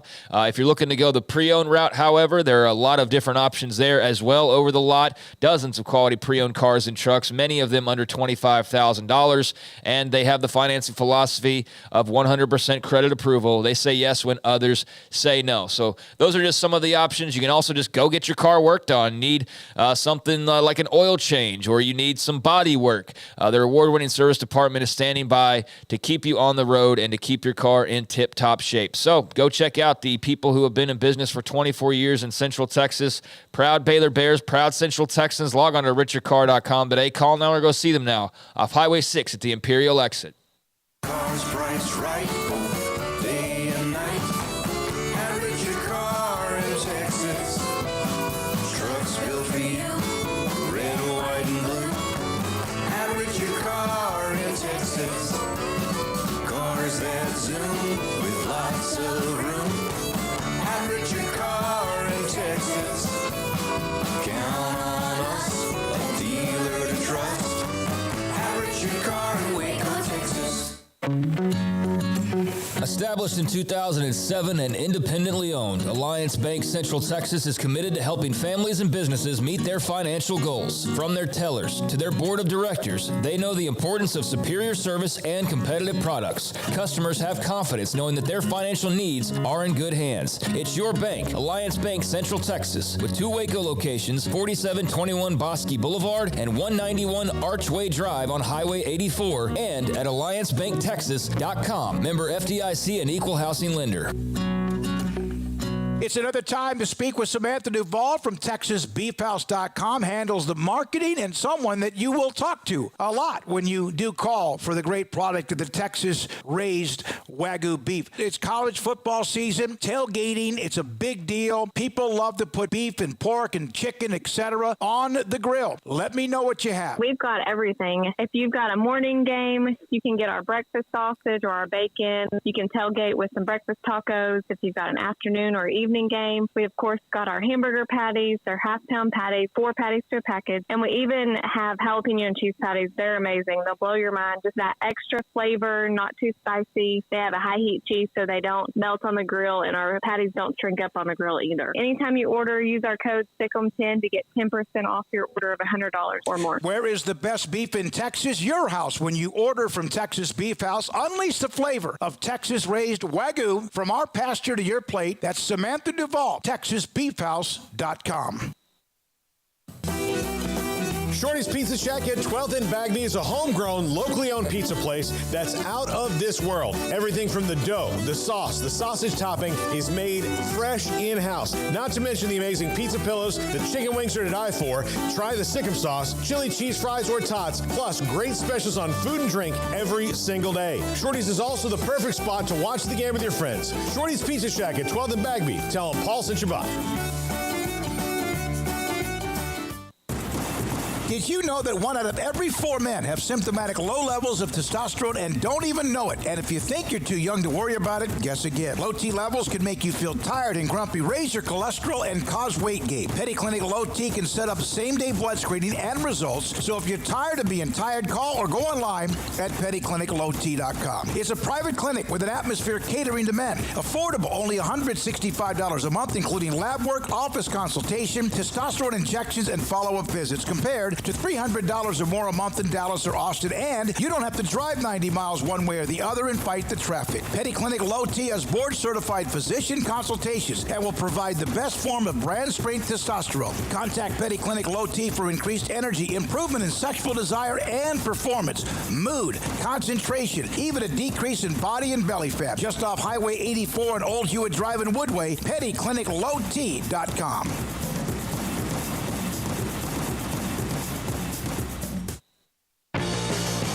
This is 365 Sports, powered by Sikkim365.com.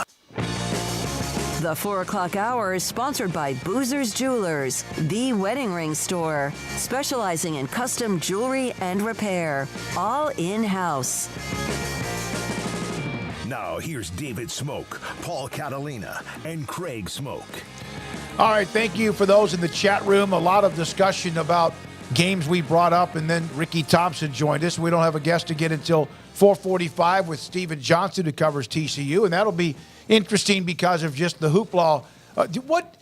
What would you say the over/under is on Colorado and Deion? I know the hype is there, and who knows, because 2/3 or not more of the roster is overturned. What would you say is their over/under? 3, 5? How many games? What's Vegas say? I think Vegas is in that like 3.5. That's probably pretty much close to it. They pegged the over-unders, right? I mean, they pretty much hit the marks for what the expectations are to get you go one way or the other. So that will help enlighten. But, yeah, I'm not expecting a bowl team. I think that to win a bowl game or to get to a bowl game, I think would be a super solid start for Colorado.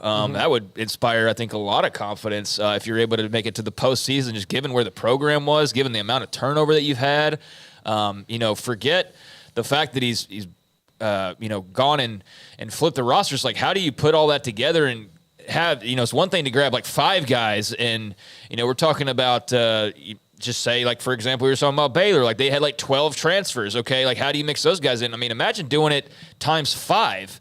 Imagine doing nearly an entire – it's like starting from scratch practically. So I don't know how that works. Like, we just never really have seen that. I mean, we've seen others come in and kind of clean house, but to this degree, it's hard to really peg – how quickly they can get that on track. But, I mean, they're not running away from confidence, and it's not coming across to me as just phony, like, fake hype. I think that they really feel like they're moving in the right direction. I don't think that they've gone so far as to proclaim like they're winning the Big 12 in 2 years or anything like that, but I do think that there's a confidence there that they're going to be better than those who think that because of all the turnover, like they're just going to eke out a couple of wins and, it's going to be a disaster in year number 1. And you know what? Even if that happens, it's fine because there don't have to be super high expectations. But, yeah, for me, I'm not banking on the postseason.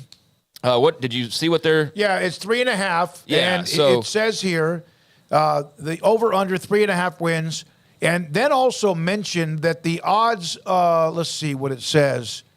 The implied probability 47.6% that they go over 3.5 wins. Well, and look, if you just to make the postseason, let's say to get to 6-6, to hit that 47% of over. They are going to have to not get on the wrong side of a schedule early on that is very tough. TCU right out of the gate. They're going to be 1-4 probably. Yeah. Look, Nebraska.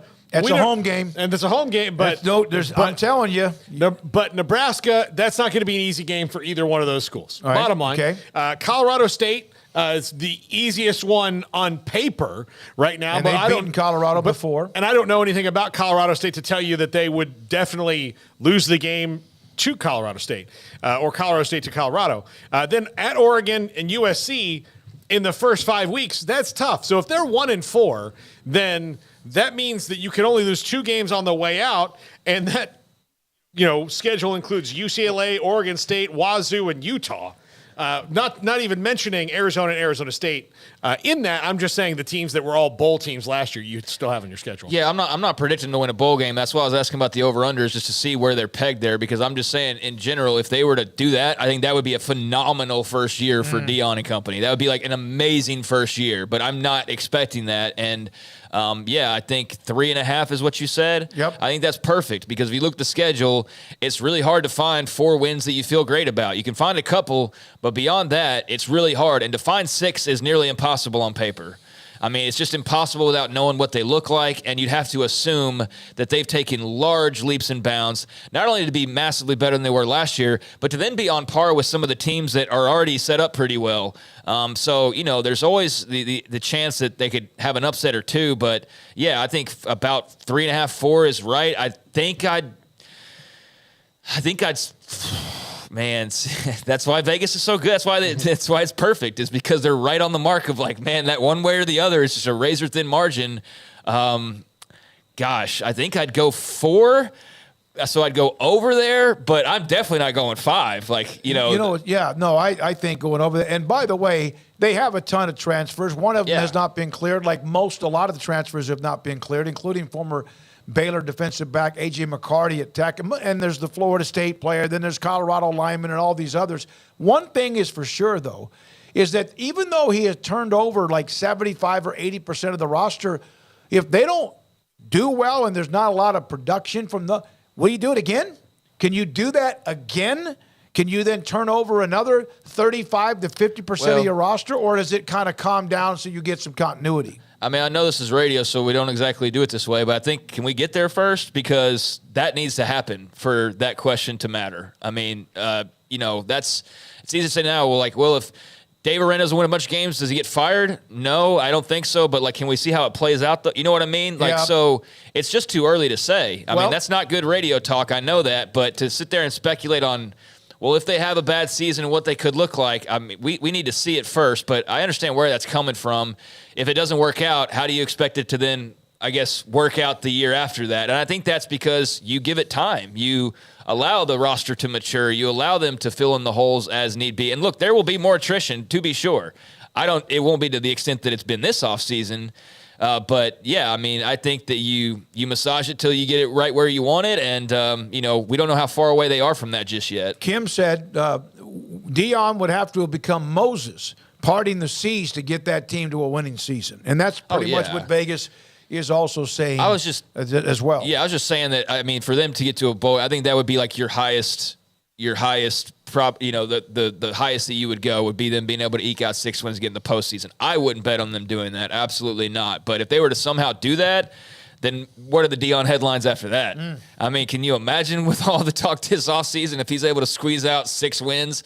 But it's hard to see. It really is. So that's another one of those of let's cross the bridge when we get there. But that first month is brutal, and it's going to be fascinating to see just how brutal it is or how surprisingly not brutal it is. And either way, it'll be interesting to break down because there's this new microscope that's right there on Boulder, Colorado because of the head coach. And whether he wins big, that's a story. Or if he struggles big, that's a story. And so Colorado coming to the Big 12, that's going to be far more interesting just solely because of him than it would have been otherwise, Jim R. saying that I wonder if any team has more turnover than Colorado. If not, who is it? No, there's nobody close. There's some teams that have turned over 2 or 3 dozen, but nobody the number of Colorado 51. And Deion. Yeah. Texas State, 53 guys. Yeah, so yeah. Okay, and then I'm wrong on Texas that. State was right there. So I don't know if anybody, I don't know right off the top of my head, but yeah, Texas State definitely flipped over almost their entire roster. Or I guess what that would be,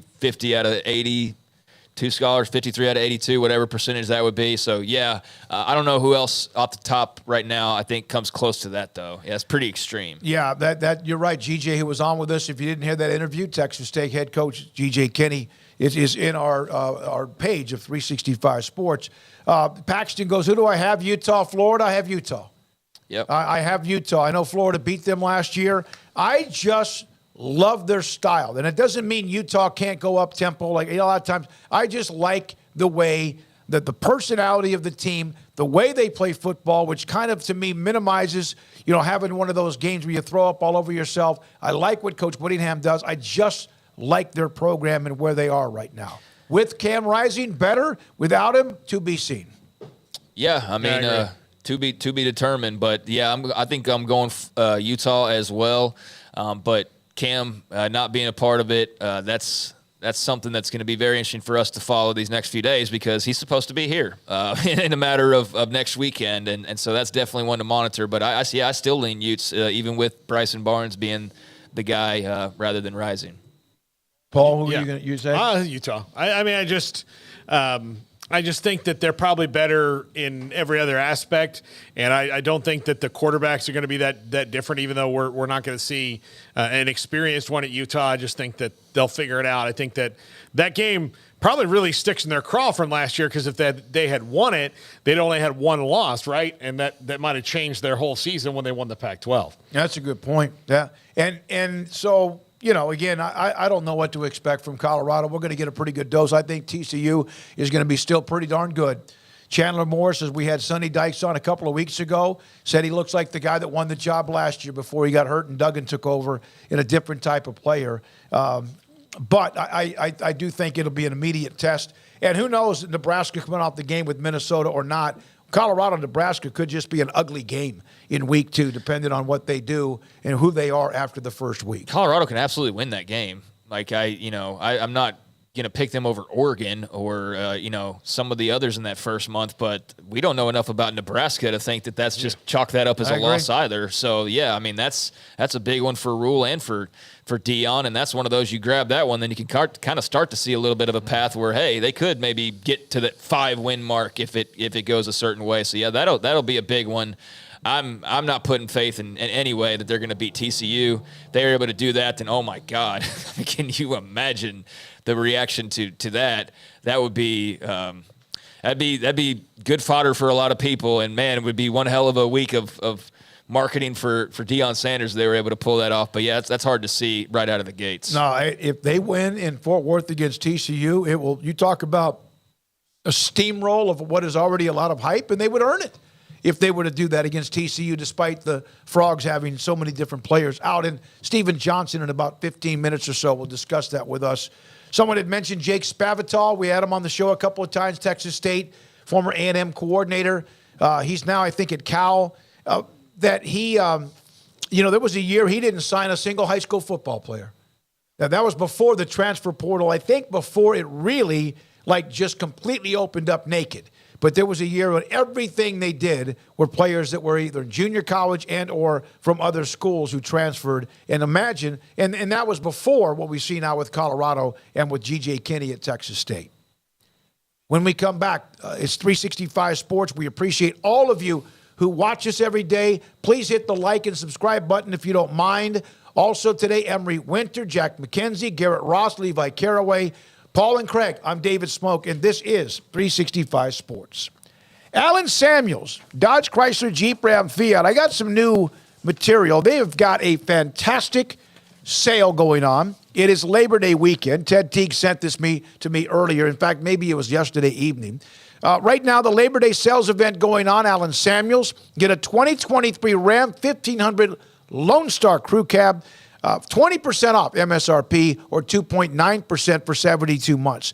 The choice is yours. If you're a first responder, you get an extra $500 in bonus cash. Also, the 2023 Jeep Grand Cherokee Limited, $3,500 plus 2.9% financing for 72 months, or 2023 Jeep Gladiator Sport with employee pricing for all, plus 1.9% for 72 months. Get an extra $1,000 in rebate. And, of course, there's the first responder difference as well of $500. The Jeep Compass, 2023 Jeep Compass, 10% off MSRP. It is Labor Day weekend coming up. Alan Samuels already rolling with that. Loop 340 east of 84 in Waco. General Manager Ted Teague. I hate my job, but I don't mind getting up in the morning. I dread each day, but I can't wait to get out of bed. You ask me why, and what I'll say to you is true. Well, you can get breakfast tacos at Rudy's Barbecue. Scrambled eggs and brisket, they ain't fooling around. Sausage wrap, son, they're the best in town. Barbecue for breakfast, yes, it's true. Put a smile on your morning at Rudy's Barbecue. Next in line. Boozers is the wedding ring store and more. If you're ready to get engaged or already married and want to upgrade your wife's ring for a special anniversary, Boozers is the place to go. With the largest selection of premier quality diamond engagement rings and wedding rings in Central Texas. They have 7 cases with over 300 styles of rings from top designers like Natalie Kay. Choose from yellow, white, or rose gold, plus beautiful top quality loose diamonds. With an in-house jewelry, they can also custom make anything you want. Bring in a picture or drawing and let Boozers create your one-of-a-kind pendant or ring. They can even use some of your old gold and diamond jewelry to create something new. At Boozers, you'll find a great selection of quality timepieces, and Boozers is the place for expert watch maintenance and repairs, too. They specialize in expert Rolex watch repair for fine jewelry, watches, custom work, and more. Go to Boozers on Valley Mills and Lake Air Drive in Waco. Boozers, the wedding ring store and more. At Ideal MRI, we feel blessed to be part of the Waco community. We're a small family business here in Central Texas. At times like this, the cost of healthcare has never been more important. And unfortunately, significant illnesses and injuries still occur. And that's why Ideal MRI is open and here to serve you through this difficult time. So if you need an MRI, ask your doctor about Ideal MRI. You can schedule online in minutes at idealmri.com or call 833-IDEAL-MRI.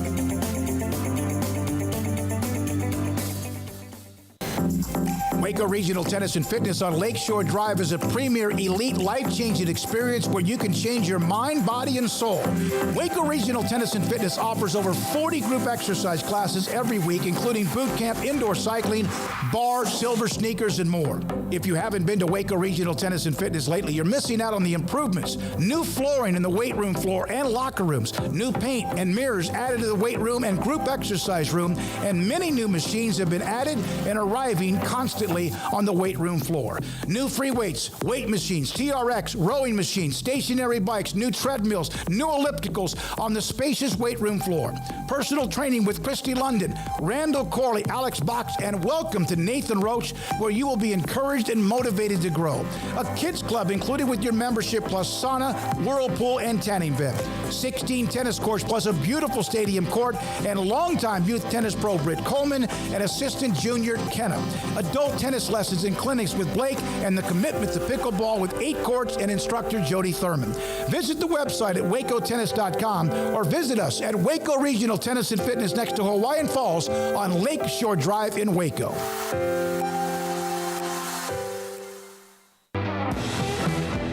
.365 is turbocharged by Unite Private Networks. Find out more at uniteprivatenetworks.com. Couple of super chats for us to get to. Chris from earlier, did Doak Walker Stadium sustain any, Doak Campbell Stadium in Tallahassee sustain any damage from Idalia?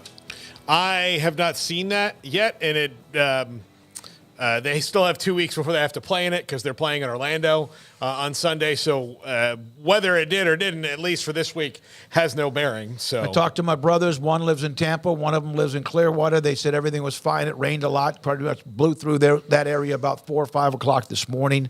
But then it went up the coastline up towards Tallahassee. From Kim Coulter, Super Chat. That logo on Craig's hat would look even far, far better on a white hat.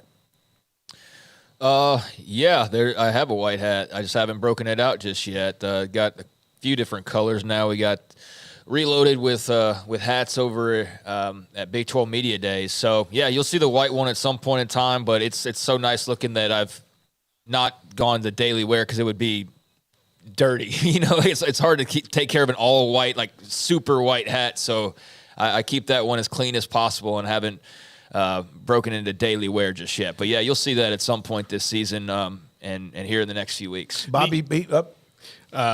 Just to follow up on the hurricane thing, the governor's mansion was damaged a little bit because an old tree fell and hit it, and that was right down the street from where I used to live. So good luck to all those people on Brevard Street. I was watching some of that earlier today. The Weather Channel always intrigues me with people standing out in the 50 to 150 mile an hour wind and rain up to their knees or water up to their knees. And Jim Cantor kind of made that pretty famous back in the day.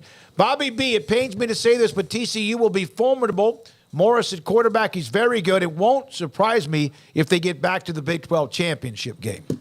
Yeah, I wouldn't be surprised by a Big 12 championship appearance. I'm not ready to go quite that far yet, but I'm with you. I think they're going to be really stinking good still. I just don't think, and I think this is where most people are with TCU, is just the amount of close games they won last year was pretty ridiculous. I mean, the Baylor game was as close. I mean, literally one more second on the clock and you don't win and you don't go to the playoff and you don't go to the national title game. They were 1 second, literally, from all of that not even being a reality. So, yeah, I mean, to think that they're going to ride that fine line and come out more often than not up until, I guess, the Big 12 title game was when that bubble finally burst, that's hard to imagine. But I think anybody expecting that just because they lost a bunch of guys that, you know, they're going to need forever to replace the talent, I don't see it. I think they're just going to be different, but still very, very talented. They had the 1 second just enough to where they had the chance to kick the field goal, but that was also planned just enough because of what they did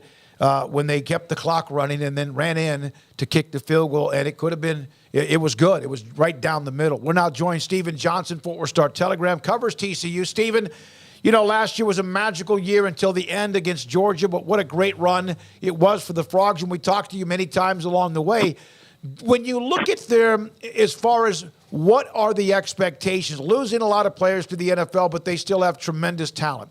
Do you look at the number of close games they won and wonder if they could actually repeat that again? To me, the biggest thing was I don't necessarily view last year as fluky. I mean, I think you guys touched on it. The Baylor game was really the only one to me where it kind of felt, I guess, quote unquote, magical.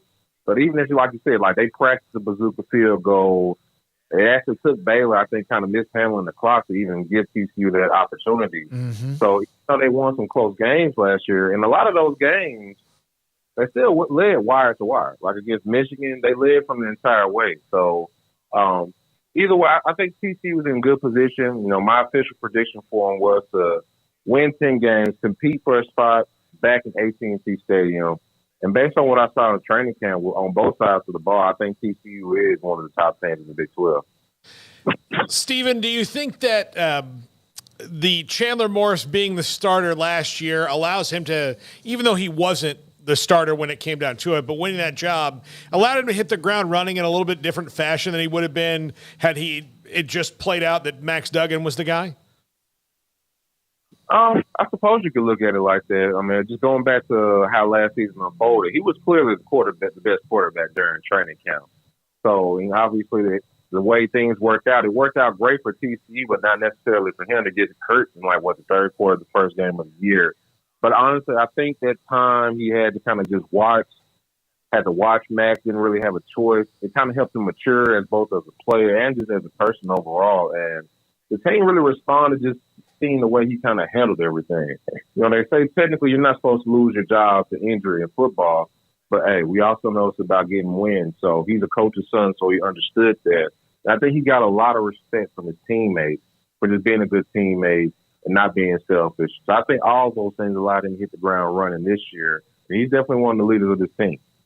What is going to be, you think, the biggest differences that we notice from a Chandler Morris and Kendall Briles led offense versus a lot of what we saw last year with Max Duggan and Garrett Riley? Well, the pace of the offense is going to be a lot faster this year. Arkansas, where Kendall was at last year, I would want to say it was top 10 in plays per game. TCU under Garrett Riley was closer to maybe middle of the pack. So we're going to see a lot more tempo. I think the offense in general will just be creative is the word I'm thinking of, and that's not to say, obviously, you know, the offense wasn't explosive and great last year.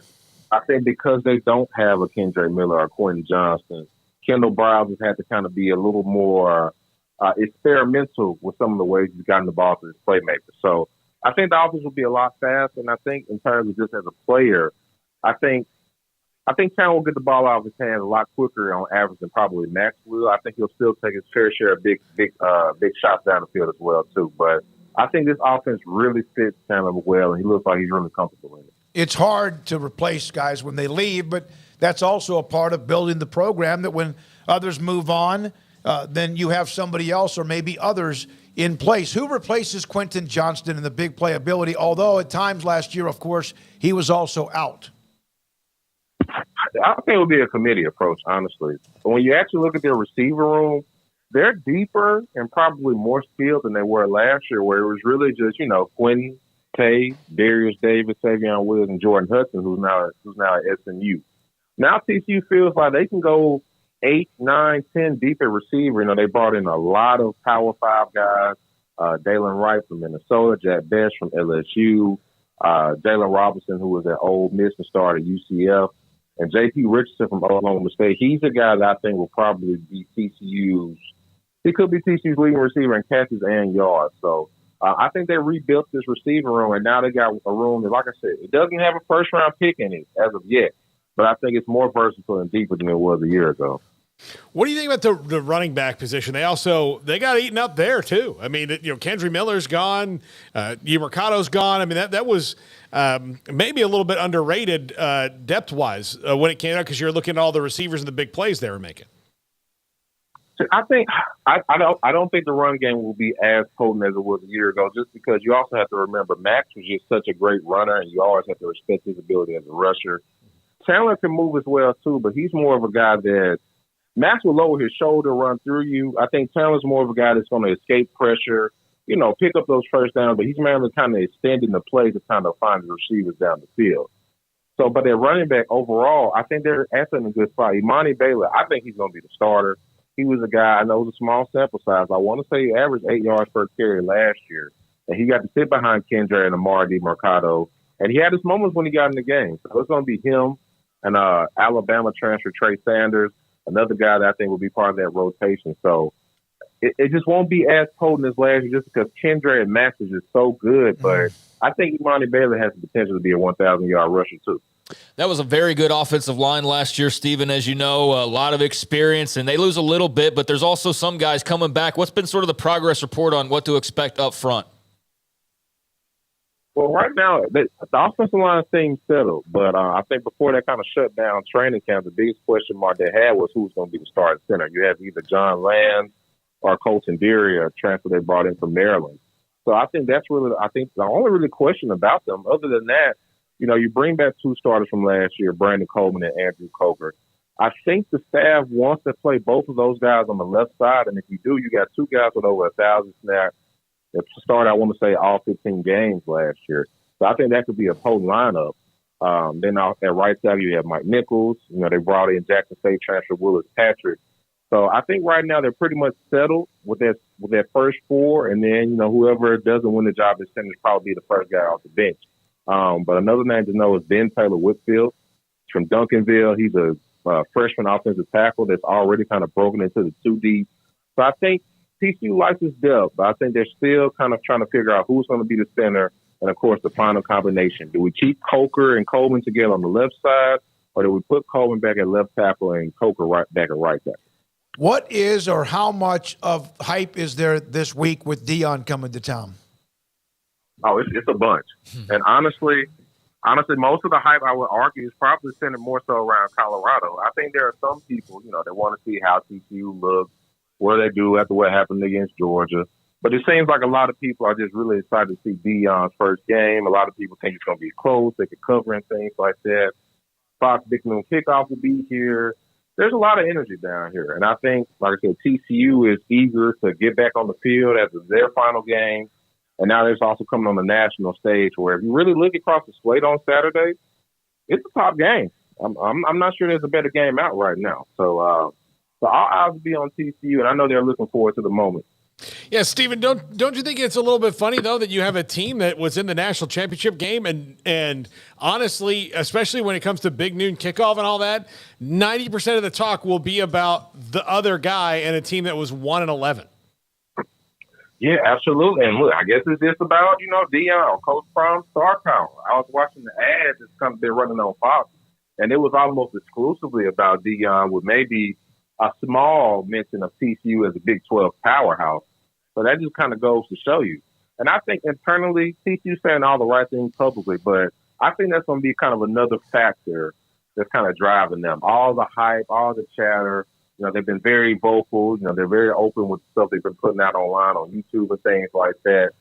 So I think TCU is very aware that many people are rooting for, trying to tune into Colorado. And I don't think they want to let Deion have this spectacular debut that everybody wants. Stephen, we talked at the very beginning about, you know, TCU and where they kind of are in that pecking order of who you would consider favorites. I mean, you obviously know all of the different, you know, parts and components to the Big 12 this year, the schools that are on their way out, the schools that are on their way in. There's more coming next year. It just seems like it's going to be a crazy season. How have you kind of wrapped your head around expectations for just the league, and what kind of excites you, or what do you expect out of the league this year? Well, I know I picked Texas to win, so I'm still trying to figure out, do I want to change my pick or am I going to regret it? So, look, man, with the talent they have, they bring back almost their entire offensive line. They have the best receiver room.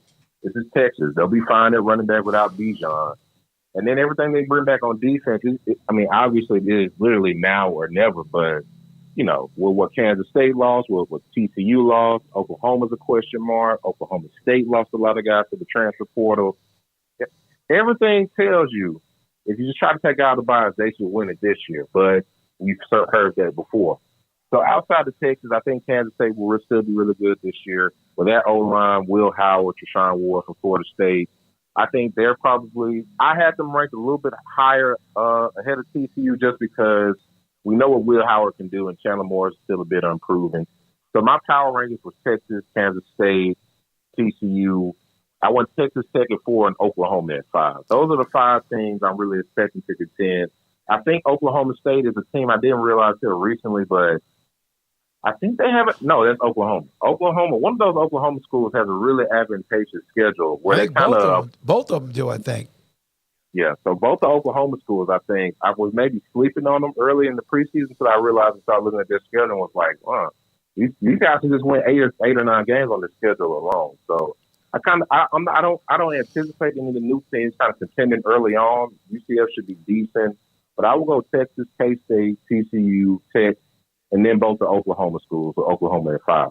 Stephen, the 3 players who transferred in from Alabama, you mentioned Trey Sanders is originally out of Florida. JoJo Earl, DFW guy, Brockermeyer, DFW guy. Do they get any of those players or 3 Alabama players if they aren't as good as they were last year? And which of those 3 will have the biggest impact? You mentioned Sanders earlier. I don't think they do. Maybe not all 3. Tommy Brockermeyer might have come just because he hadn't really cracked it too deep at Bama. He's from Fort Worth and things like that. But for all 3 of those guys to leave Alabama, have all this interest, I'm sure, from a bunch of Power 5 programs, and then come to TCU, I think that was a direct result of that national championship game run. But I think if I had to pick somebody, I would probably maybe go with Trey Sanders just because I think he's going to get his chances in the red zone to get a touchdown. JoJo is going to be the leading punt returner, so if he gets an opportunity, he can show his explosiveness. But I would probably go with Trey Sanders as the first Alabama transfer is going to make a big play on Saturday. Stephen, thank you very much. It's been great to have you. When you arrived last year to cover TCU, what a heck of a year to do it. Thanks for your time. We'll talk to you down the road. Yes, sir. Appreciate y'all. Stephen Johnson, Fort Worth Star-Telegram, right there with us on 365 Sports. Top 5 voice of any guest that we have on this show. I'm telling you right now. He's got a good voice. Yeah, Great voice. I mean, he's probably I don't want to say the word spoiled because that almost sounds like a negative, but I mean, he just shows up and TCU goes to the freaking playoff like year 1. It's like, come on now, like that's his expectations. He sounds like he's grounded enough to realize like, yeah, that's just not how it's going to be every year. But I don't know, man. They're ramped up pretty well. I mean, couldn't have picked a better coach than Sonny Dykes to be set up for now and the future and to take over for Patterson the way that he did. And he's right. There were, from the standpoint of outside of the Baylor game, they control. But if you'll remember the Texas Tech game, there was a bad call or two in that game that really kind of flipped, I think, the way that game could have gone. The Texas game was very tight. Was that the one when Texas Tech reported like 23 different plays? Yes. To the Big 12 and that came out later on? Yeah, and and you could do that with every game. Sure. But, I mean, that was one where there was a crucial call that, win against Tech that, factored in. The Texas game was a close game. The double overtime win over Oklahoma State. So, I mean, he's right. Like, you look at every game, and just because it was one score, like SMU game, like that wasn't as close as it appeared to be because SMU didn't score till there was like a minute left in the game to cut it to a 1 score. So that one, it lies a little bit, right? But there was a handful that, a couple plays, and I guess that's everything, sure, but a couple plays, and Oklahoma State beats them in double overtime, or Baylor beats them, and they have 3 or 4 losses potentially, but they didn't, and they got on the other side of it, and I do think that you start off the year and you go 10 is where I think that you go, like, that's probably the ceiling, but that's actually doable and reachable for the squad. Baylor was very fortunate with close wins in 2021. You have to have a few of them. That's kind of what has to happen. Well, I mean, Georgia, Ohio State. Yeah, like Georgia, Missouri. They had 2. Yeah, and they Now, they had less close wins than everybody else because they were that good. Yeah. But nobody's that good usually ever. Like, there's no one that can usually roll through the season and beat everybody that badly. Just like not even be tested at all. Yeah. Well, and speaking of that, TCU, talking about tested, sorry to cut you off there, Paul, but I mean, the other thing playing into them is if you look at their schedule, I mean, up until, I think the SMU game is going to be interesting because you got the whole ending of the rivalry, Rhett Lashley and crew. I mean, they've cleaned up in the transfer portal as well. Iron skillet on the line. Like, I do think that could be a fun game.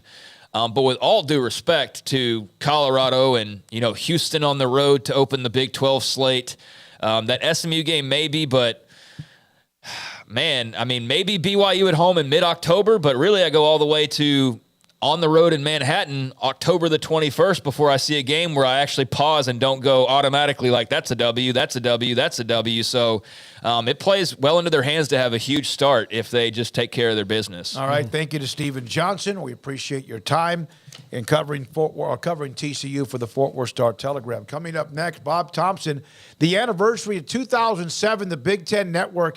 His thoughts about what were the expectations. I mean, what did they really expect back then? Some of the backstories there. And then, yes, a few things with Bob on what he's seeing with the ACC, Stanford, Cal, SMU, and more. And this is 365 Sports. So the other day, I had just gotten off the Stairmaster, working out in the morning at Waco Regional Tennis and Fitness, and I saw Nick. He's been working out with a trainer there, and I walked up to him. I said, I haven't seen you in a while. And he said, well, I just haven't been around. And he said, I said, are you okay? Are you in pretty good shape? Is your cardio okay? He said, it's okay, but it's not the same. And so I told him, I said, I remember when I could, no matter what day, if I was on vacation, on a golf trip, or just didn't go into the gym that morning, if I ran a couple of miles in the morning, takes 20, maybe 16 minutes to 20 minutes, whatever, and then you're done and you sweat like a pig, you feel pretty good because the sweat's dripping down your face. And he's like, looked at me, he went, that easy? I said, well, I'm not saying it's easy, but if you have days when you don't want to come to the gym or you don't want to work out, think about take 20 minutes. And all of a sudden, running a couple of miles helps your lungs, helps your body, helps you stay fit, and even allows you to maybe have what you want to eat that night. He's like, okay, thank you for the advice, because I had to learn it the hard way.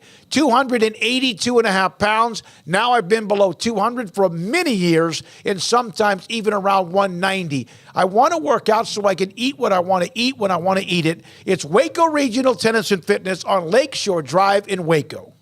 Save big during the Labor Day sales event at Allen Samuels. Get a new Jeep Grand Cherokee Limited with $3,500 plus 2.9% for 72 months with no payments for 90 days at Allen Samuels in Waco.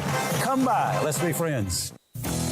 Three Nations Brewing Company has 16 different beers on draft with a new beer every Friday. It also offers 2 air-conditioned tap rooms, a large indoor beer hall, a second-floor mezzanine offering a great overview of the brewing company and equipment and patio where you can relax under the shade. Plus, you can now experience the new Three Nations Beer Garden Grill on our shaded patio. Grab a cold beer and enjoy a bite from our freshly prepared and delicious menu. Street tacos, quesadillas, freshly cooked burgers and dogs, and veggie burgers too. Nachos and so much more, all prepared and cooked on site. So come visit the award-winning Three Nations Brewing Company on East Vandergrift off I-35 in Carrollton. In Texas, there's pea-size hail and baseball-size hail. Guess which one hit our house? We didn't even know where to begin, but we called our Texas Farm Bureau insurance agent, and he was so reassuring. He knew exactly what to do to get our house back into shape and our lives back to normal. Now, we're even more thankful for the roof over our heads. Stop by and see our agents at one of our 3 McLennan County locations. Coverage and discounts are subject to qualifications and policy terms and may vary by situation. Waco Custom Marketplace is your hometown grocery store with a full-service butcher shop and bakery. Hi, this is David Smoak. The butcher shop can take your customized orders for seafood, pork, and poultry, and custom cut your favorite steaks from bacon wrap fillets to T-bone to bone-in ribeyes, cut specifically the way you want. They have Norwegian salmon fillets, catfish fillets, sliced ham or turkey and lunch meat, variety of cheese available, and several options of sausage links, fresh chicken breast or whole chickens, sliced bacon, pork chops, ground beef, marinated beef, and chicken fajitas, and always large briskets available, plus fresh vegetables. So the great product, customer service, and family tradition of the Bauer family continues at Waco Custom Marketplace, open Monday through Saturday. A full-service butcher shop and bakery available. Waco Custom Marketplace, 425 Lake Air Drive in Waco, or WacoCustomMarketplace.com.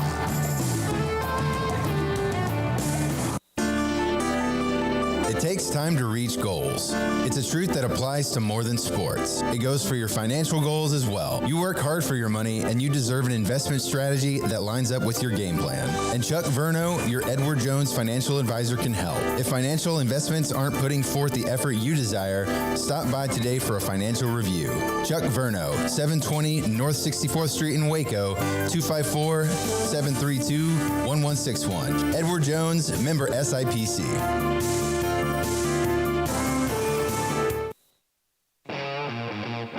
This is 365 Sports, powered by Sikkim365.com. The 5 o'clock hour is brought to you by Edward Jones and financial advisor Cam Heathcott. Edward Jones, making sense of investing. Now here's David Smoak, Paul Catalina, and Craig Smoak. August 30th of 2007, the Big Ten Network began. And Bob Thompson, who's been a part of our show many, many times, former Fox president, has been a consultant for many people when it comes to college athletics and TV deals, or with us when it comes to so much realignment. He joins us on 365 Sports. Bob, thank you, with Paul and Craig and David Smoak. So when the Big Ten Network launched, did you guys have any idea, Jim Delaney, you and others, that it would become as big as it was? Well, first of all, thanks for having me again, guys. Pleasure to be here. When we pulled that lever, we were just happy there was a signal. And it worked marvelously. So I don't know that we had any premonition of, I think we knew it would work. I'm not sure we thought it would ultimately be as much of a game changer as it turned out to be. And you can sit here now 16 years later and say that. And if you look at some of the changes that were brought about, some might say some good, some bad, but it was definitely an agent of change. And that's probably what we didn't recognize at that time. There are, varying levels of success when other people tried to copy the model. The Pac-12 obviously famously didn't work because they tried to maybe reinvent the wheel a little bit too much. The SEC network and ACC network seem fine. The Longhorn network's going away. The Big 12 never really had a proper one. Why do you think some of those work and some of them didn't, if they had your model to follow? Well, it's interesting because once we announced the Big Ten Network, my phone was ringing off the hook, and I got a call from every other commissioner out there from the Power Fives, and they all looked at it, and we made our pitch to all of them. A lot of it depended on where they were in their existing rights deals, and they couldn't really pry themselves apart from those existing deals to necessarily start a channel along at the same time the Big Ten was going forward. And then ultimately, a number of them looked at different models, some with a partner, some without, in the case of the Pac-12.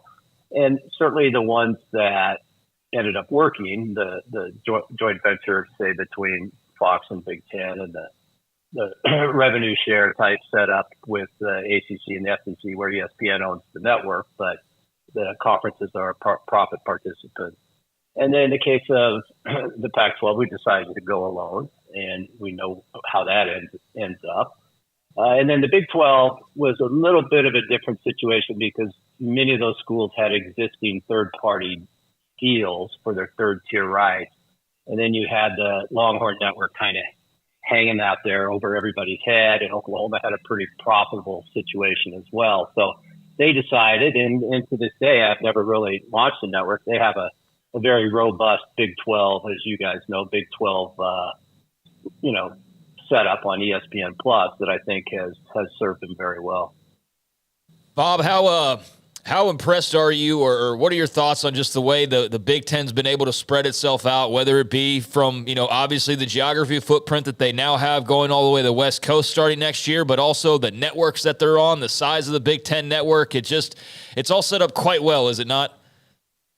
It's certainly grown to a point I never believed I'd see it. I mean, someone asked me the other day if I ever thought I'd see a University of Oregon game where I went to school on the Big Ten network. Yeah. I can certainly say no, I never thought I would see that. But they have, made themselves a national conference, and I think they did it for the reasons that they felt were important. And, people can agree with that or disagree with it. But from a television standpoint, I think they have a very NFL type model. I mean, they have 3 networks, a linear cable network with FS1, their own conference channel with BTN, and, some streaming deals with Peacock and Paramount Plus. So they've got their fingers in every piece of the pie. And I think that's an important place to be right now. And that the conferences that do that are going to be the conferences that, continue to succeed and advance in the years to come. Bob, back to the Big 12 and trying to figure out their Tier 3. What was the story? Were there schools that were just dead against a Big 12 type network? And was it Oklahoma and Texas because they had their own, or was it maybe others like Nebraska or A&M that didn't quite understand it? What happened there? Well, I think for years, everybody had their own kind of, pretty good deals. And some of them were with the Fox RSNs, like the case of Oklahoma. And the Longhorn Network was moving along towards, its launch. Nebraska had a deal. Kansas had a really good basketball deal that brought them some money. So everybody had a deal of some sort or another. And they had some years to go, and it would have been difficult to extricate them from some of those deals and buy them out. One of the good things about the Big Ten network was that, Delaney had kind of given everybody notice that you need to have, the ability to either terminate deals or don't renew deals beyond a certain point. If we're going to go forward with this network, we got to have the right. And so that was very helpful. And in the case of the Big 12, it wasn't quite that simple, and not everybody, I don't need to name names, but not everybody was aligned with the process going forward as to should there be a channel or not be a channel. Gee, I wonder who that was. There'll always be a mystery. You didn't want to name names, but no. But okay, well, Bob, let me ask you. I'll follow it up. Does Texas take too much heat for the Longhorn Network and not allowing the Big 12 network? Because I sometimes wonder if that's just lazy narrative, or is that the case?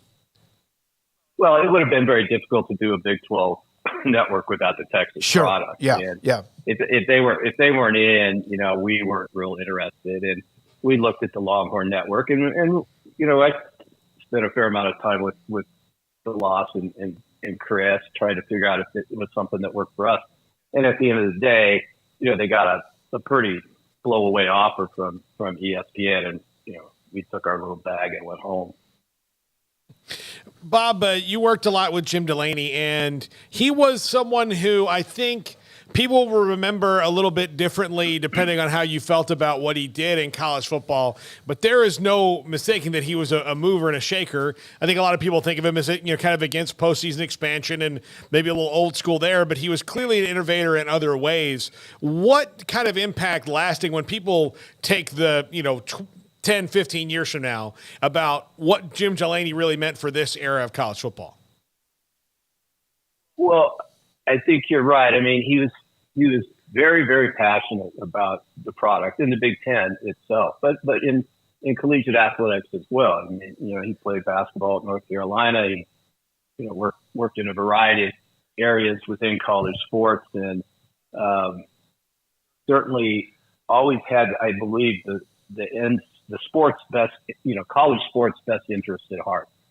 Some people might say, well, he was an obstructionist as it relates to the playoff system, and he was too wedded to the Rose Bowl and all these things. But look, at the end of the day, when there was a structure that he felt was workable, he was right behind it all the way. And so I think he's certainly an innovator.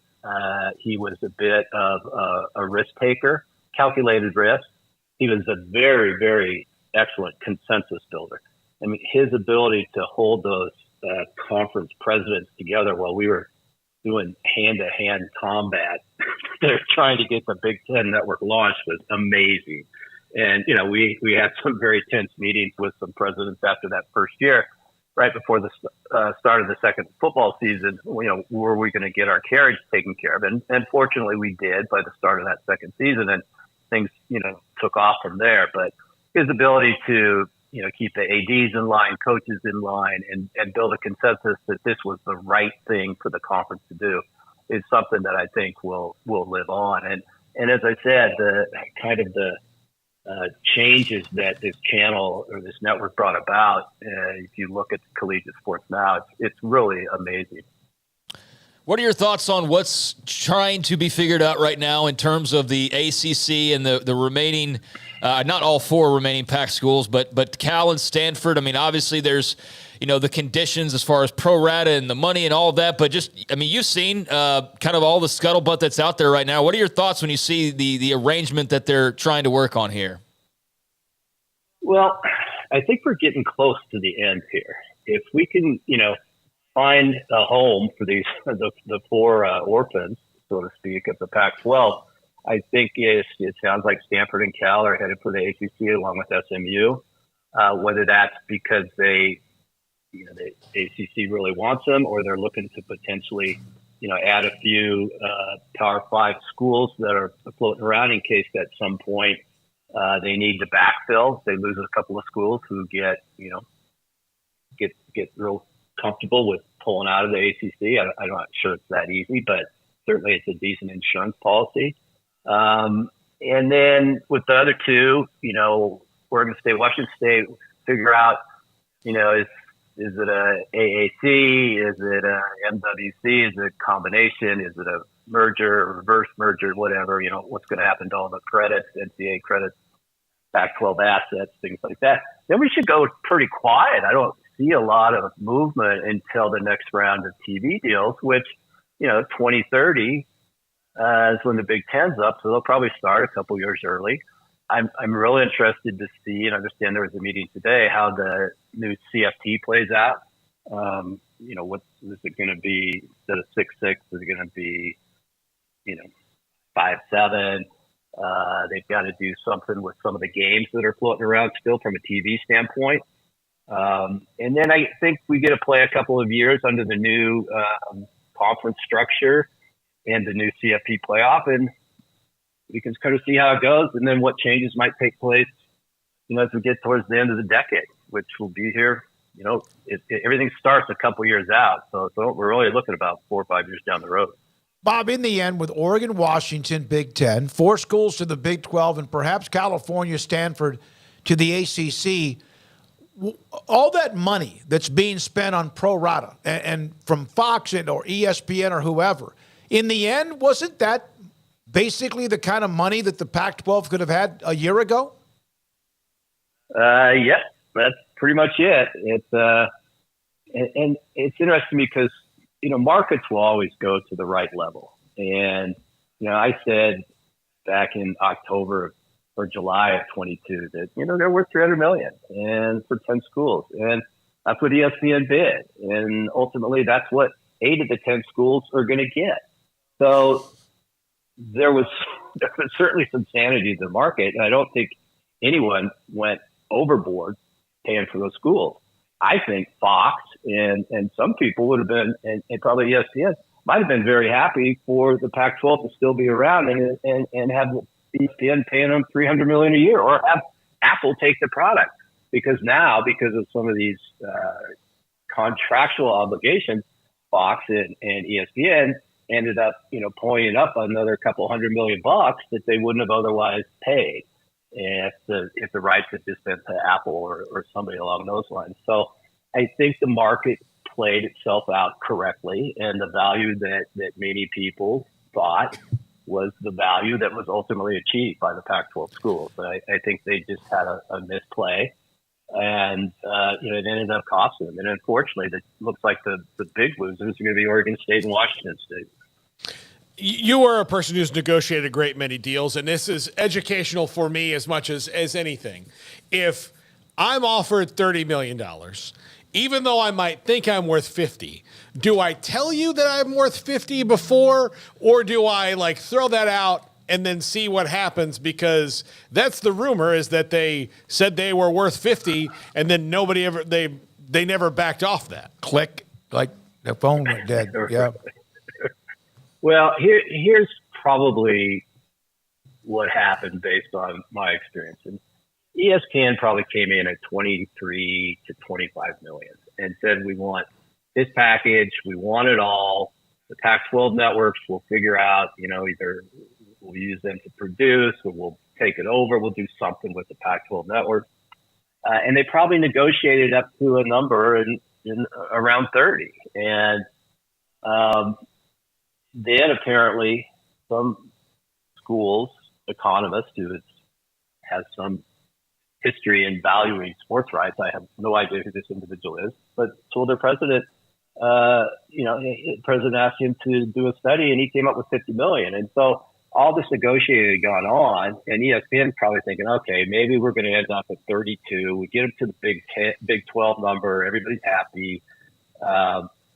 Somebody comes in, and whether the commissioner and the consultant weren't able to talk the school presidents and chancellors back down to a more reasonable number, and we're just told go in at 50. But you go in after negotiating with ESPN for a number of days and getting that number up from 24, 25 to 30 and plop down 50.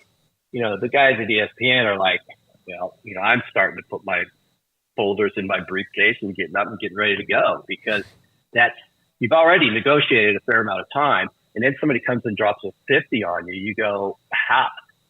Even if we get to the middle, that's going to be 40 plus, and we're not prepared to do that. So why go through the exercise and kind of the futile effort of trying to negotiate off a 50 number? So that then cases ESPN into the arms of the Big 12, because that deal was already being talked about.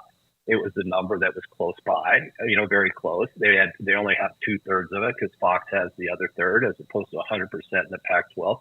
So they, probably stop in Dallas on the way home from LA, on the way back to Bristol, and figure out the deal. And when you negotiate, you can't offend people by putting some number that's so bizarre out there that it just gets them to go, oh man, it's just not how the game's played. And I think that would certainly would have put me off if we've been negotiating and I've already gone up 5 or 6 million, and then they all of a sudden want 20 more.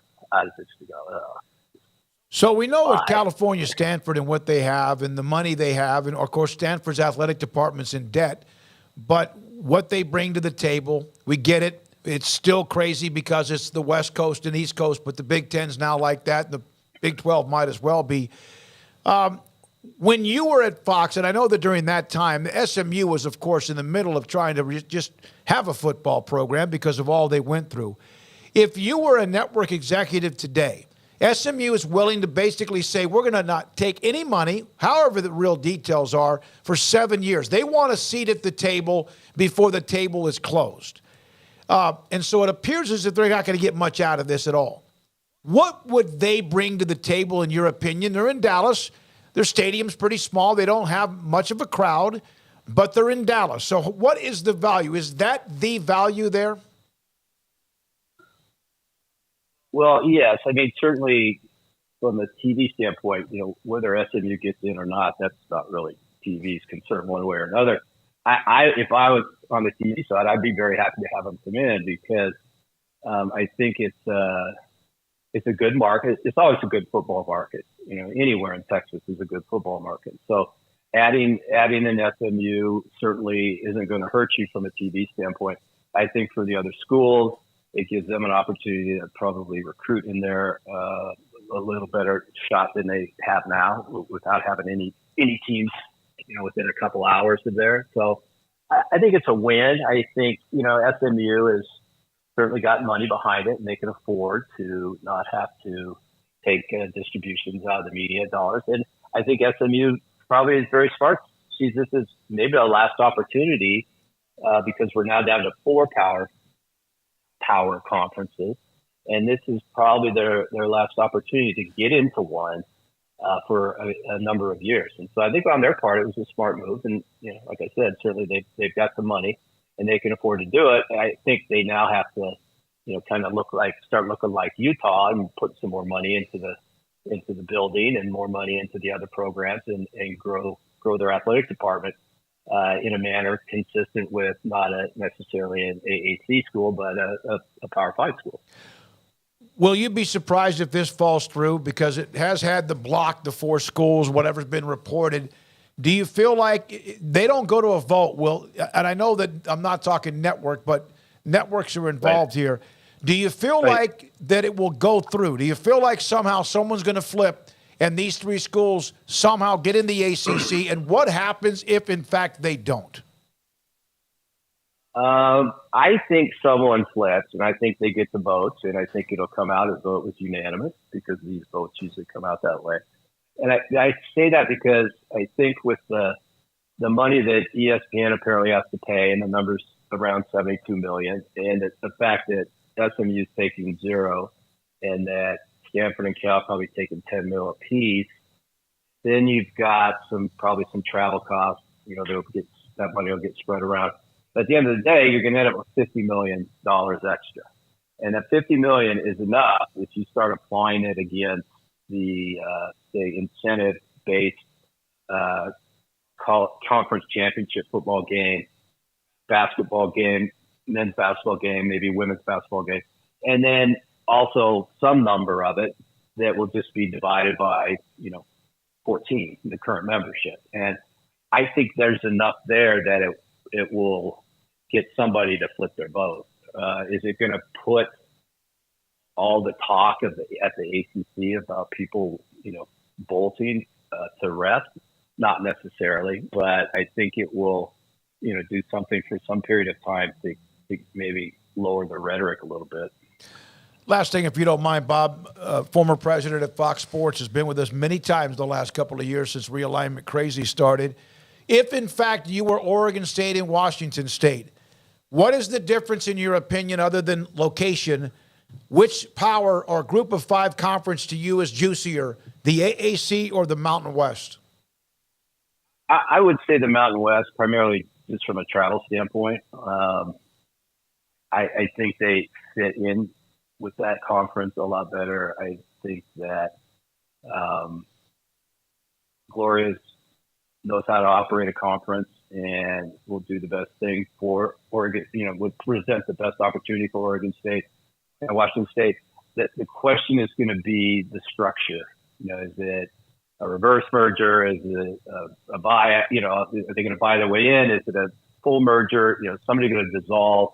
There's a lot of, intricacies to trying to pull this deal off because of where the various assets sit at different conferences. And I think there's some value in the Pac-12 name. And maybe and the Mountain West has some great markets too. And is really, Pacific and mountain in nature. So I think from that standpoint, that's the best fit. AAC's got some great schools as well. I just think Oregon State, Washington State would be a little bit out on an island, but clearly there's going to be a lot of other schools on islands as well. So I guess maybe that doesn't matter, but I just really think the Mountain West is probably the better fit in some form of a hookup. Thank you very much for your time, as always, Bob, and the insight, history, lessons, and also the experience of where you've been. Thank you so much. Bob Thompson, former Fox Sports president with us, who's helped break down many things along the way the last couple of years. I'm glad I got to learn a negotiating tactic there. Yeah, you just wonder, do you learn, any kind of a negotiation, you learn, and you never really learn until you have to make a decision that's a big one. And do you have the you-know-whats to walk away and or to make sure the other person won't? Yeah. It's so strange that, they essentially sent the Pac-12 running into the ESPN running into the Big 12's arms with that. That's what he said. I mean, yep. That's kind of what happened, and they're both kind of negotiating their deals. And the minute that That's the other thing, and it kind of like his line of thought there about how it went down kind of bleeds into the thing I had. Like, they got so obsessed with beating the Big 12 number. Beating the Big 12 number. Like, why? What was it going to do? It started when Yormark made a couple of comments when he took over, when he was still not even yet the commissioner, and Kleofkoff kind of felt impelled to try to respond with a couple of one-liners or maybe even a little bit of a threat. And it just seemed like from that point on, it was the Big 12 and the Pac-12 and who was going to beat the other when it came to 31.7 on average. Yeah, it's funny. The Big 12 was often accused of being obsessed, and it was as much the other way around because the obsession became to beat that number in so many ways, So, yeah, I mean, it's a situation where if you're a Big 12 supporter, fan, whatever, that you've already had kind of a chip on your shoulder anyways because of the way just the history of the conference is gone, but then you hear something like that, and that just, I think, ramps it up even further of like, yeah, that was supposed to be you. That was being read the last rites and fracturing and breaking apart and turning it into whatever, and it was the pack that was supposed to have the safety net and the landing spot, but just an all-time misplayed move, and tried to point out along the way where there really seemed to be some just puzzling decision-making, and we're constantly yelled at and told, you have no idea what you're talking about and nothing's wrong, and it's just, the proof's in the pudding, and here we are, and that may not even exist very much longer because the moment the ACC pulls that trigger, that's dead. That's entirely dead. You got two schools sitting there, and obviously they would have to go and then pivot elsewhere. So, yeah, it's I don't know if we predicted, though, like the death necessarily. No. Like predicted the Big 12 would still end up with the better number or the better situation, the better, platform. You can debate all those things, but was never anticipating like the actual ending of a conference, and that looks like where we could be headed if a couple of these moves fall in the next few days, or however long it takes, because it doesn't seem to be like there's a rush per se. But I know that everybody involved in the ACC and Cal Stanford side of things would like to have this wrapped up pretty soon, I'd imagine. By the way, Nicole Arbach with a couple of more tweets out of the College Football Playoff Committee's meeting. George Kleofkoff on his way out of the meeting said he's focused on the future. Asked what the future holds, he says the Pac-12 winning the national championship this year. Jack Swarbrick of the hell of a way to go out. Yeah. That's the best possible answer he could have given, because they could say, okay, well, what about January 17th? And he'd be like, look, man, what are you doing? Well, we're going to have a TV deal by then.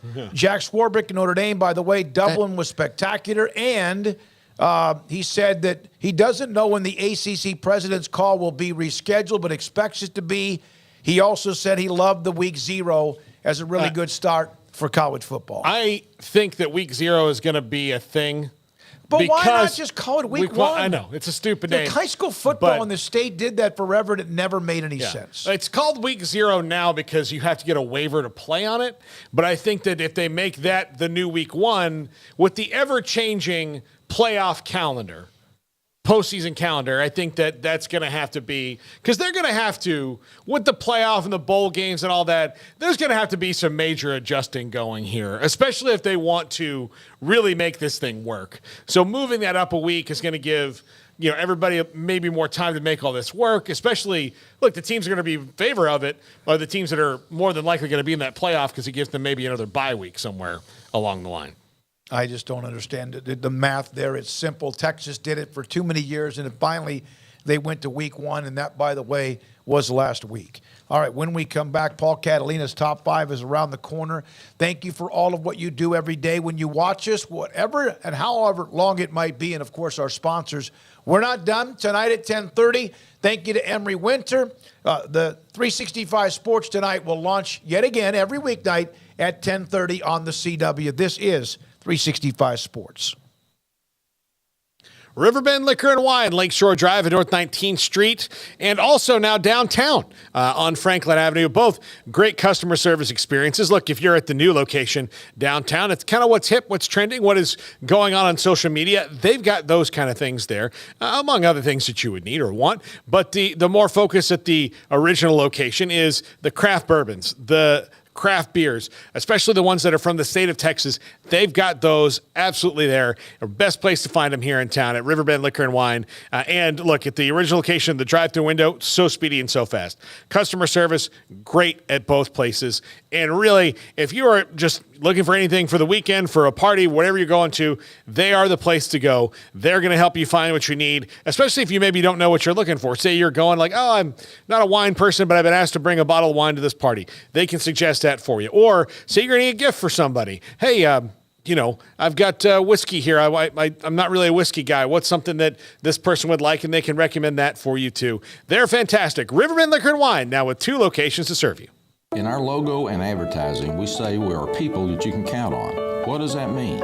It starts with providing a quality vehicle and quality service at a fair price. But it also means we do what we say we will do, and we treat people fairly with respect. It starts by hiring great people, good local folks who work hard with a caring attitude. Our employees are the real reason we are people that you can count on. Put us to the test and see for yourself that at Richard Carr Motors, we are people you can count on.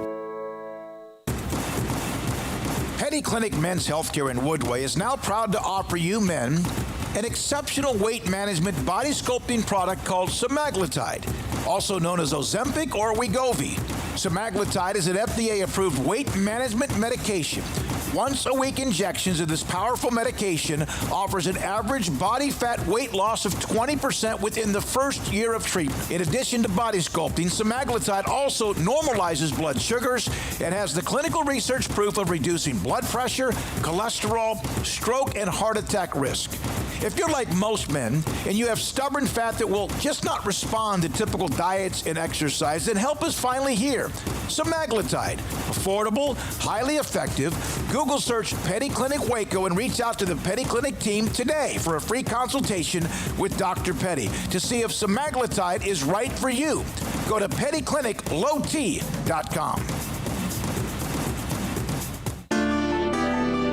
One size fits all. That may be all right for an adjustable belt or cheap sunglasses, but when it comes to your financial needs, no one wants a one-size-fits-all strategy. Cam Heathcott, your Edward Jones financial advisor, knows that his most important goals are yours. That's why we take the time to understand your needs, knowing you. That's how Edward Jones makes sense of investing. Cam Heathcott in Conroe at 936-756-7717. Edward Jones, member SIPC.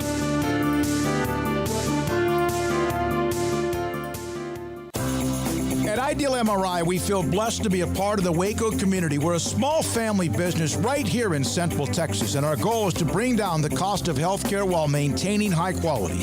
At times like this, the cost of healthcare has never been more important, and unfortunately, significant illnesses and injuries still occur. That's why Ideal MRI is open and here to serve you through the difficult time. We offer premium MRIs just like a hospital with state-of-the-art technology and specialists, but you'll pay less. Sometimes thousands of dollars less, whether you're using insurance or not. At Ideal MRI, we accept most insurance and there are no hidden costs, even offering financing if that's needed. Everything included in the price, and you'll not get something as a surprise in the mail later on. If you need an MRI, ask your doctor about Ideal MRI. They'll know. You can schedule an appointment safely from home online in minutes at idealmri.com or give us a call, 833-IDEAL-MRI, idealmri.com. TFNB Your Bank for Life is the official local bank of Baylor Athletics. Find out why more Central Texas are making TFNB their bank for life. Sign up for our Edge checking and savings accounts to earn interest or cash back. With 5 convenient locations and an award-winning mobile app, banking has never been easier. TFNB Your Bank for Life. Member FDIC.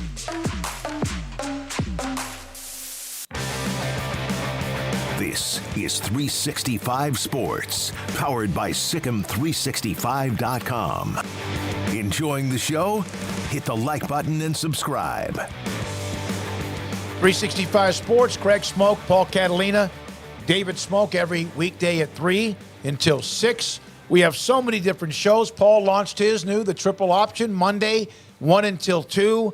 Garrett and Jack have their college football podcast. Also, Craig and Grayson have the Bearcast every Tuesday that is done. And then out there, I have a high school football podcast that we started, I think, a year or two ago.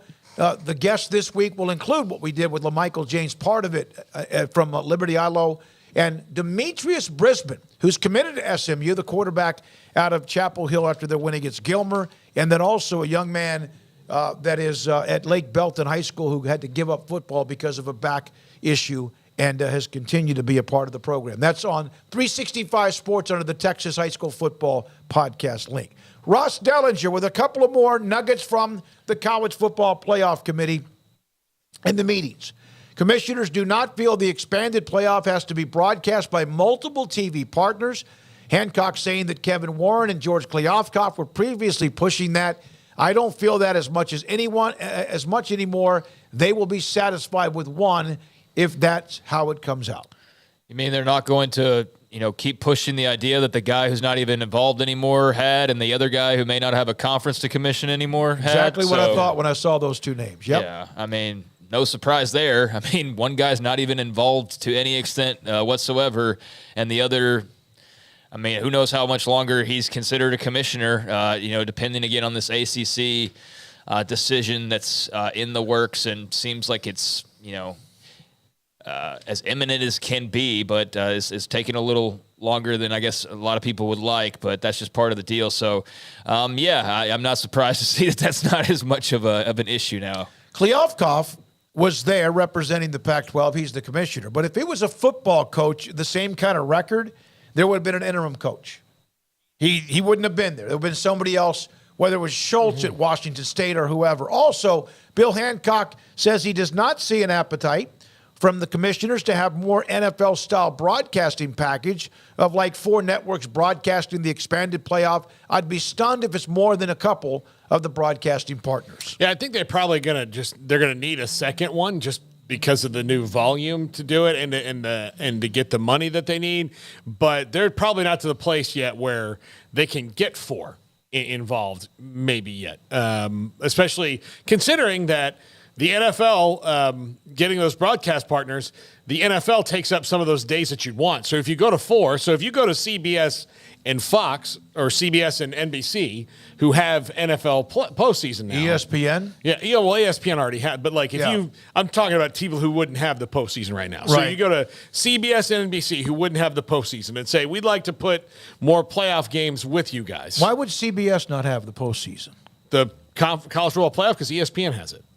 Okay. They have the NFL postseason, right, which that's what I meant. Because of college football's terrible decisions over the last, we've heard it from Tim Brando, gave up Saturdays in December. Yep. Now you don't even have the day that you want to put it on with those 2 networks. So you're going to go to CBS and say like, hey, I know that you guys are going to have the Eagles and Giants on this Saturday in December, but we would also like to put a college football playoff on.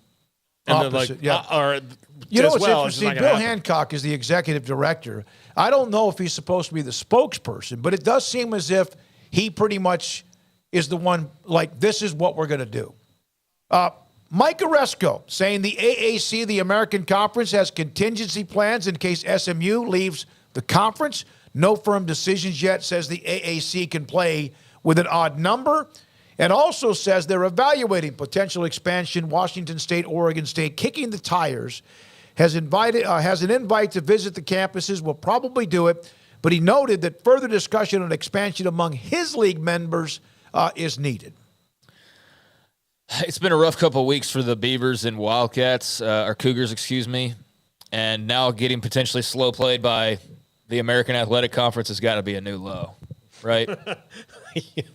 I feel for them. I don't feel for Cal and Stanford. Like, to me, if they get that spot in the ACC, which looks likely, cool.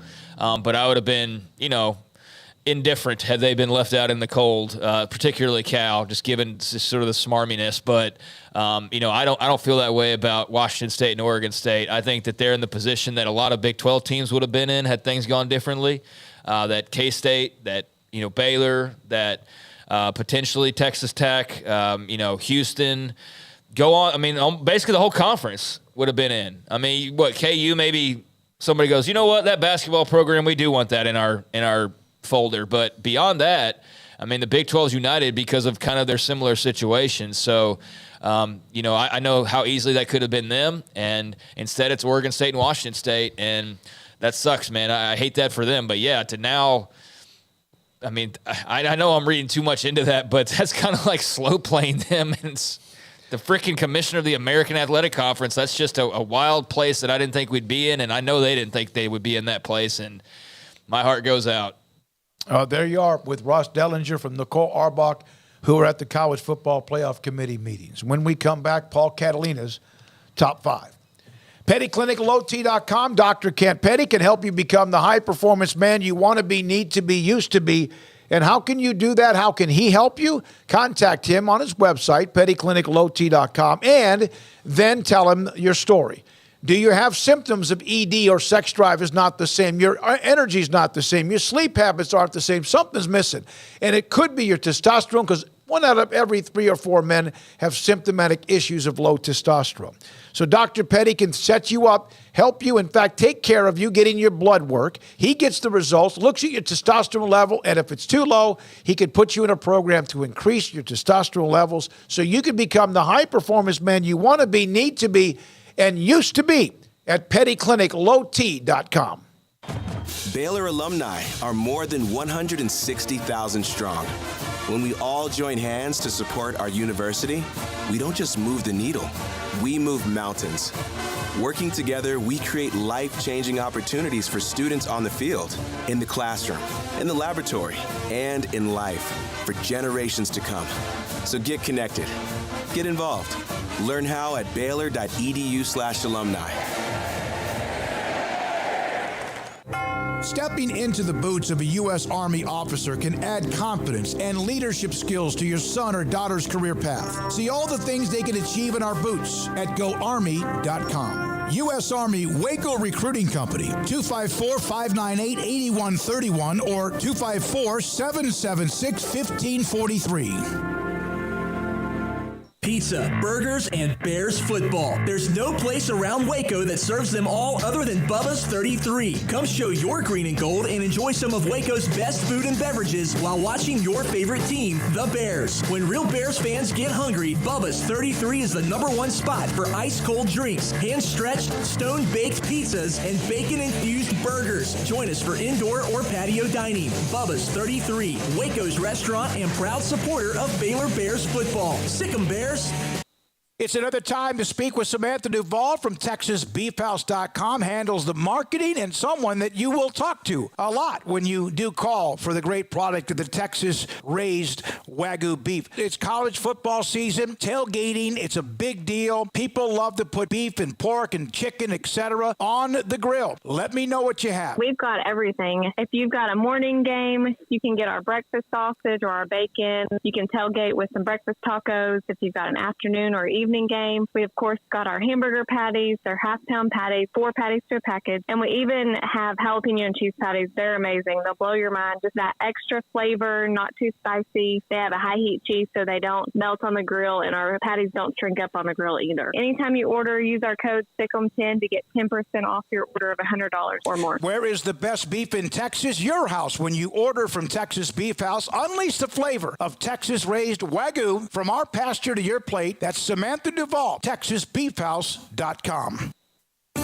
There are 26 letters in the alphabet, over 600,000 words in the dictionary, and just 3 of them said together can change everything.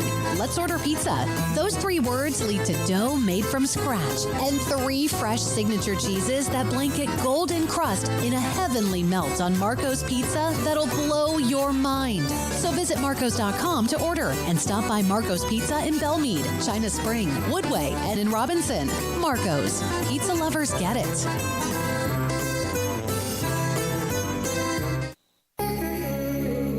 time for Paul Catalina's Top 5, brought to you by Texas Beef House. Where's the best beef in Texas? Your house when you order from Texas Beef House. Unleash the flavor of Texas-raised Wagyu. From our pasture to your plate, TexasBeefHouse.com. Top 5 coach debut questions. These are all coaches, one level or another. Well, some of them, the first 2 are offensive coordinators. The next 3 are head coaches. But these are their debut weeks.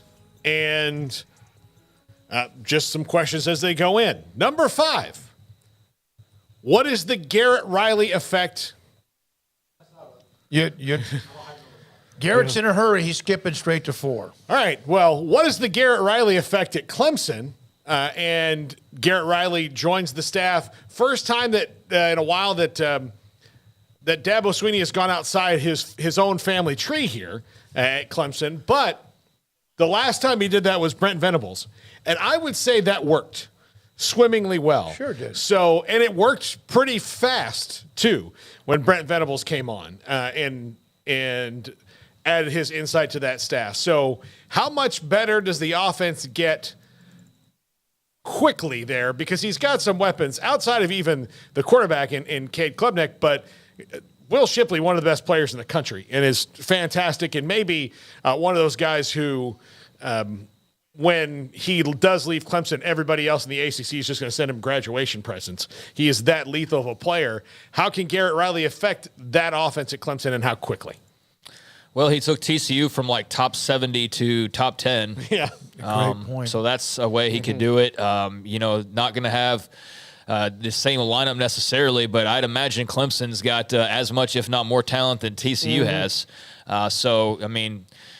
Not like he's got a high bar to surpass. I mean, if you're comparing him to their national championship team, sure. If you're comparing it to the last couple of years and the staleness of what they've become, then, I think that he's going to do that in pretty quick fashion.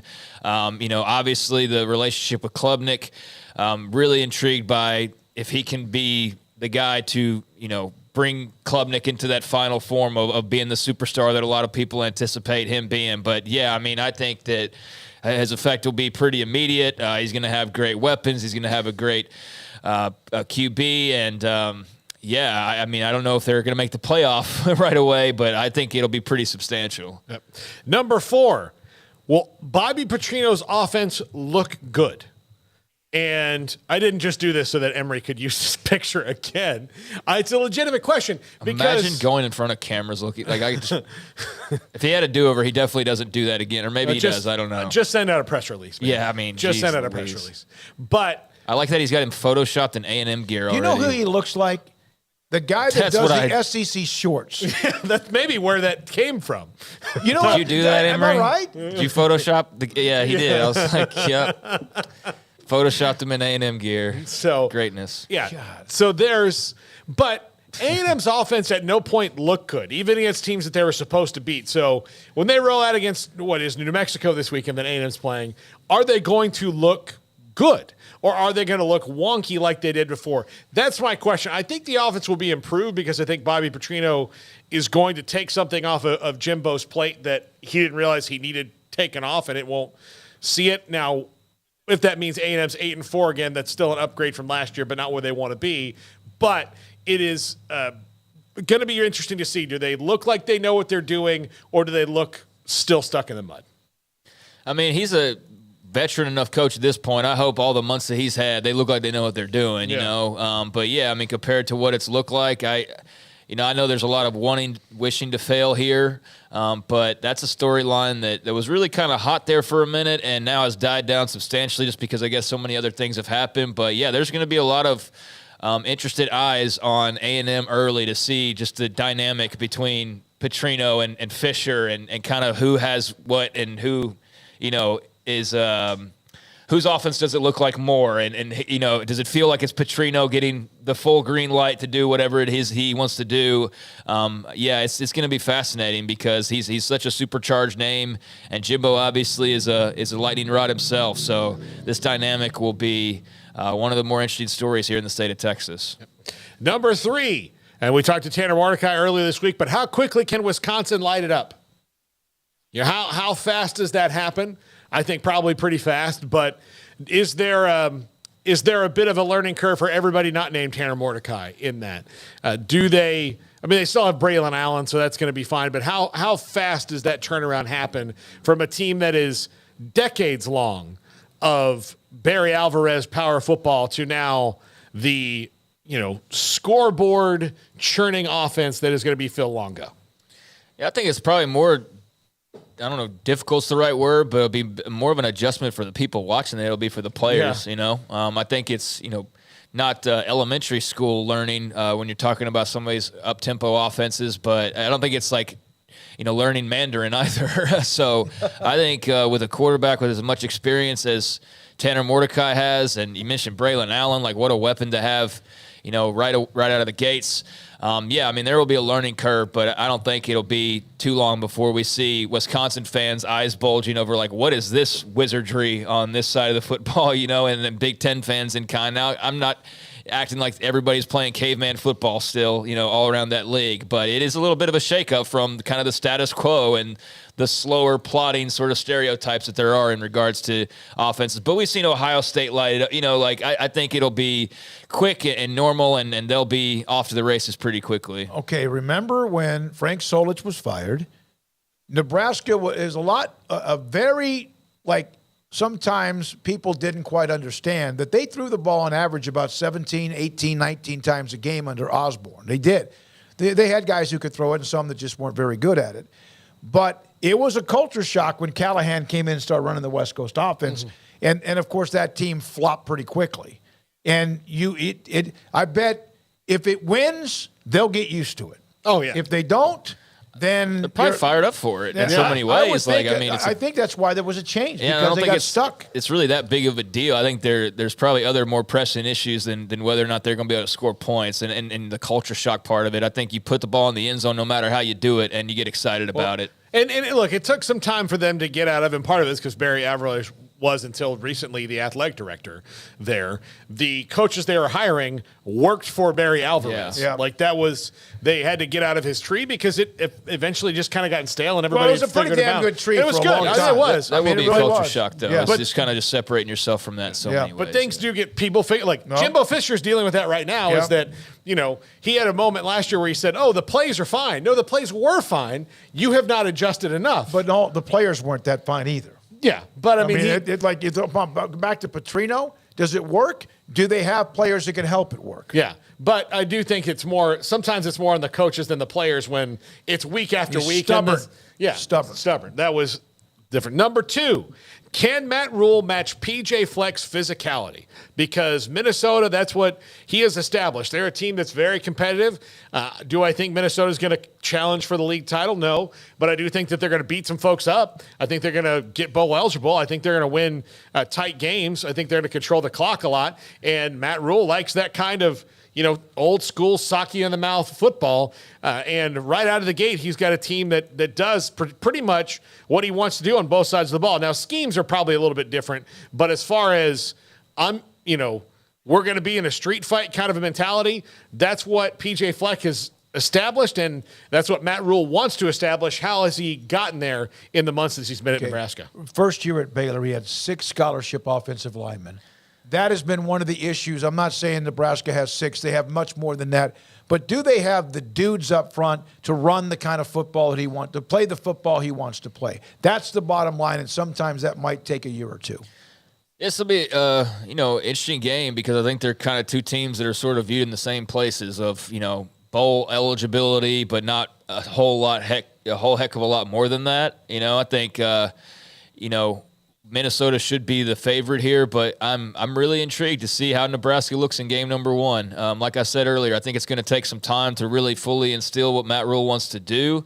But the thing is, we won't compare it to Baylor and all that. It's an entirely different situation. Well, he's got that transfer portal now that he can. He's got the transfer portal. He doesn't have ESPN outside the lines covering his football team every single day, literally every single day of the year for the entire first year. So, compared to the Baylor situation, he's in freaking Hollywood, given the expectations and just the pressures and things. Now, granted, there's major pressure to win there, but I just think it's a totally different situation that he's facing. And wouldn't be surprised to see Nebraska necessarily win this game right out of the gates. But, they'll definitely match the physicality. I think if they're going to do one thing, that's the thing I would bank on the most. They've lost 4 straight to the Gophers, who one time back in the glory years of Osborne, Nebraska beat them 84-13. Oh, my gosh. Number 1, how quickly can Deion make this CU team work? How quickly can they gel? I think that's they're going to have we talked about it earlier. They have a really tough schedule. This is probably not the schedule any coach, even Deion, the most supremely confident human being who is ever human being, would even pick. because it is very, very tough. And they have a whole new roster. But how quickly can it – and I'm not even talking about winning games. I'm talking about how competitive can you be? How much of a scare can you put in a team like USC or Oregon? Like, how ready are you for that? How quickly can you make that work? Because that's not only a model for just Deion Sanders as he moves forward at Colorado. It's a model for modern college football. Right. And if somebody can figure out how to make 51 new players work really quickly, then people are going to try to copy it. Now, it may be like the flex defense where only Tom Landry could call it, and everybody else could call something like the flex defense back in the day if it does work. But will be really interesting to see if he can make this thing work pretty quickly with turning over a roster of that size. How many people will try to copy it and figure out how he did it? Yeah, I mean, that's a tough first game right out of the gates. I mean, with TCU, that could be very ugly very quickly, just based on where they're both coming from here in game number one, and then, being on the road as well for Colorado. But I don't know, but we're about to find out, because that schedule is not going to give them any breathing room whatsoever, especially early on. So he's diving right into the deep end, and I'm sure he'd probably, would at least say that he'd have it no other way. But regardless, they're jumping right into the deep end. So, you may give a little bit of a curve if they do struggle, of just like, hey, there was a lot of turnover, and it's not like they're playing Southeast Missouri State right out of the gates, and then following it up with Texas State, and then following it up with, Cal Lutheran or whatever. They're going TCU on the road after the national championship, game run. Nebraska, just a rivalry there, and the fact that Rule's a new coach. I mean, you got your rival in Colorado State, from a state standpoint, and then right into Oregon on the road. I mean, that's the first month of the year for them, and then right after USC. So, man, buckle up, Deion. It's about to get really real very quickly. And you know what? We're going to have a lot to unpack one way or the other with these Buffaloes and his tenure and the way it begins. It will be here. And what we loved about last weekend, although just a handful of games, is we had evidence.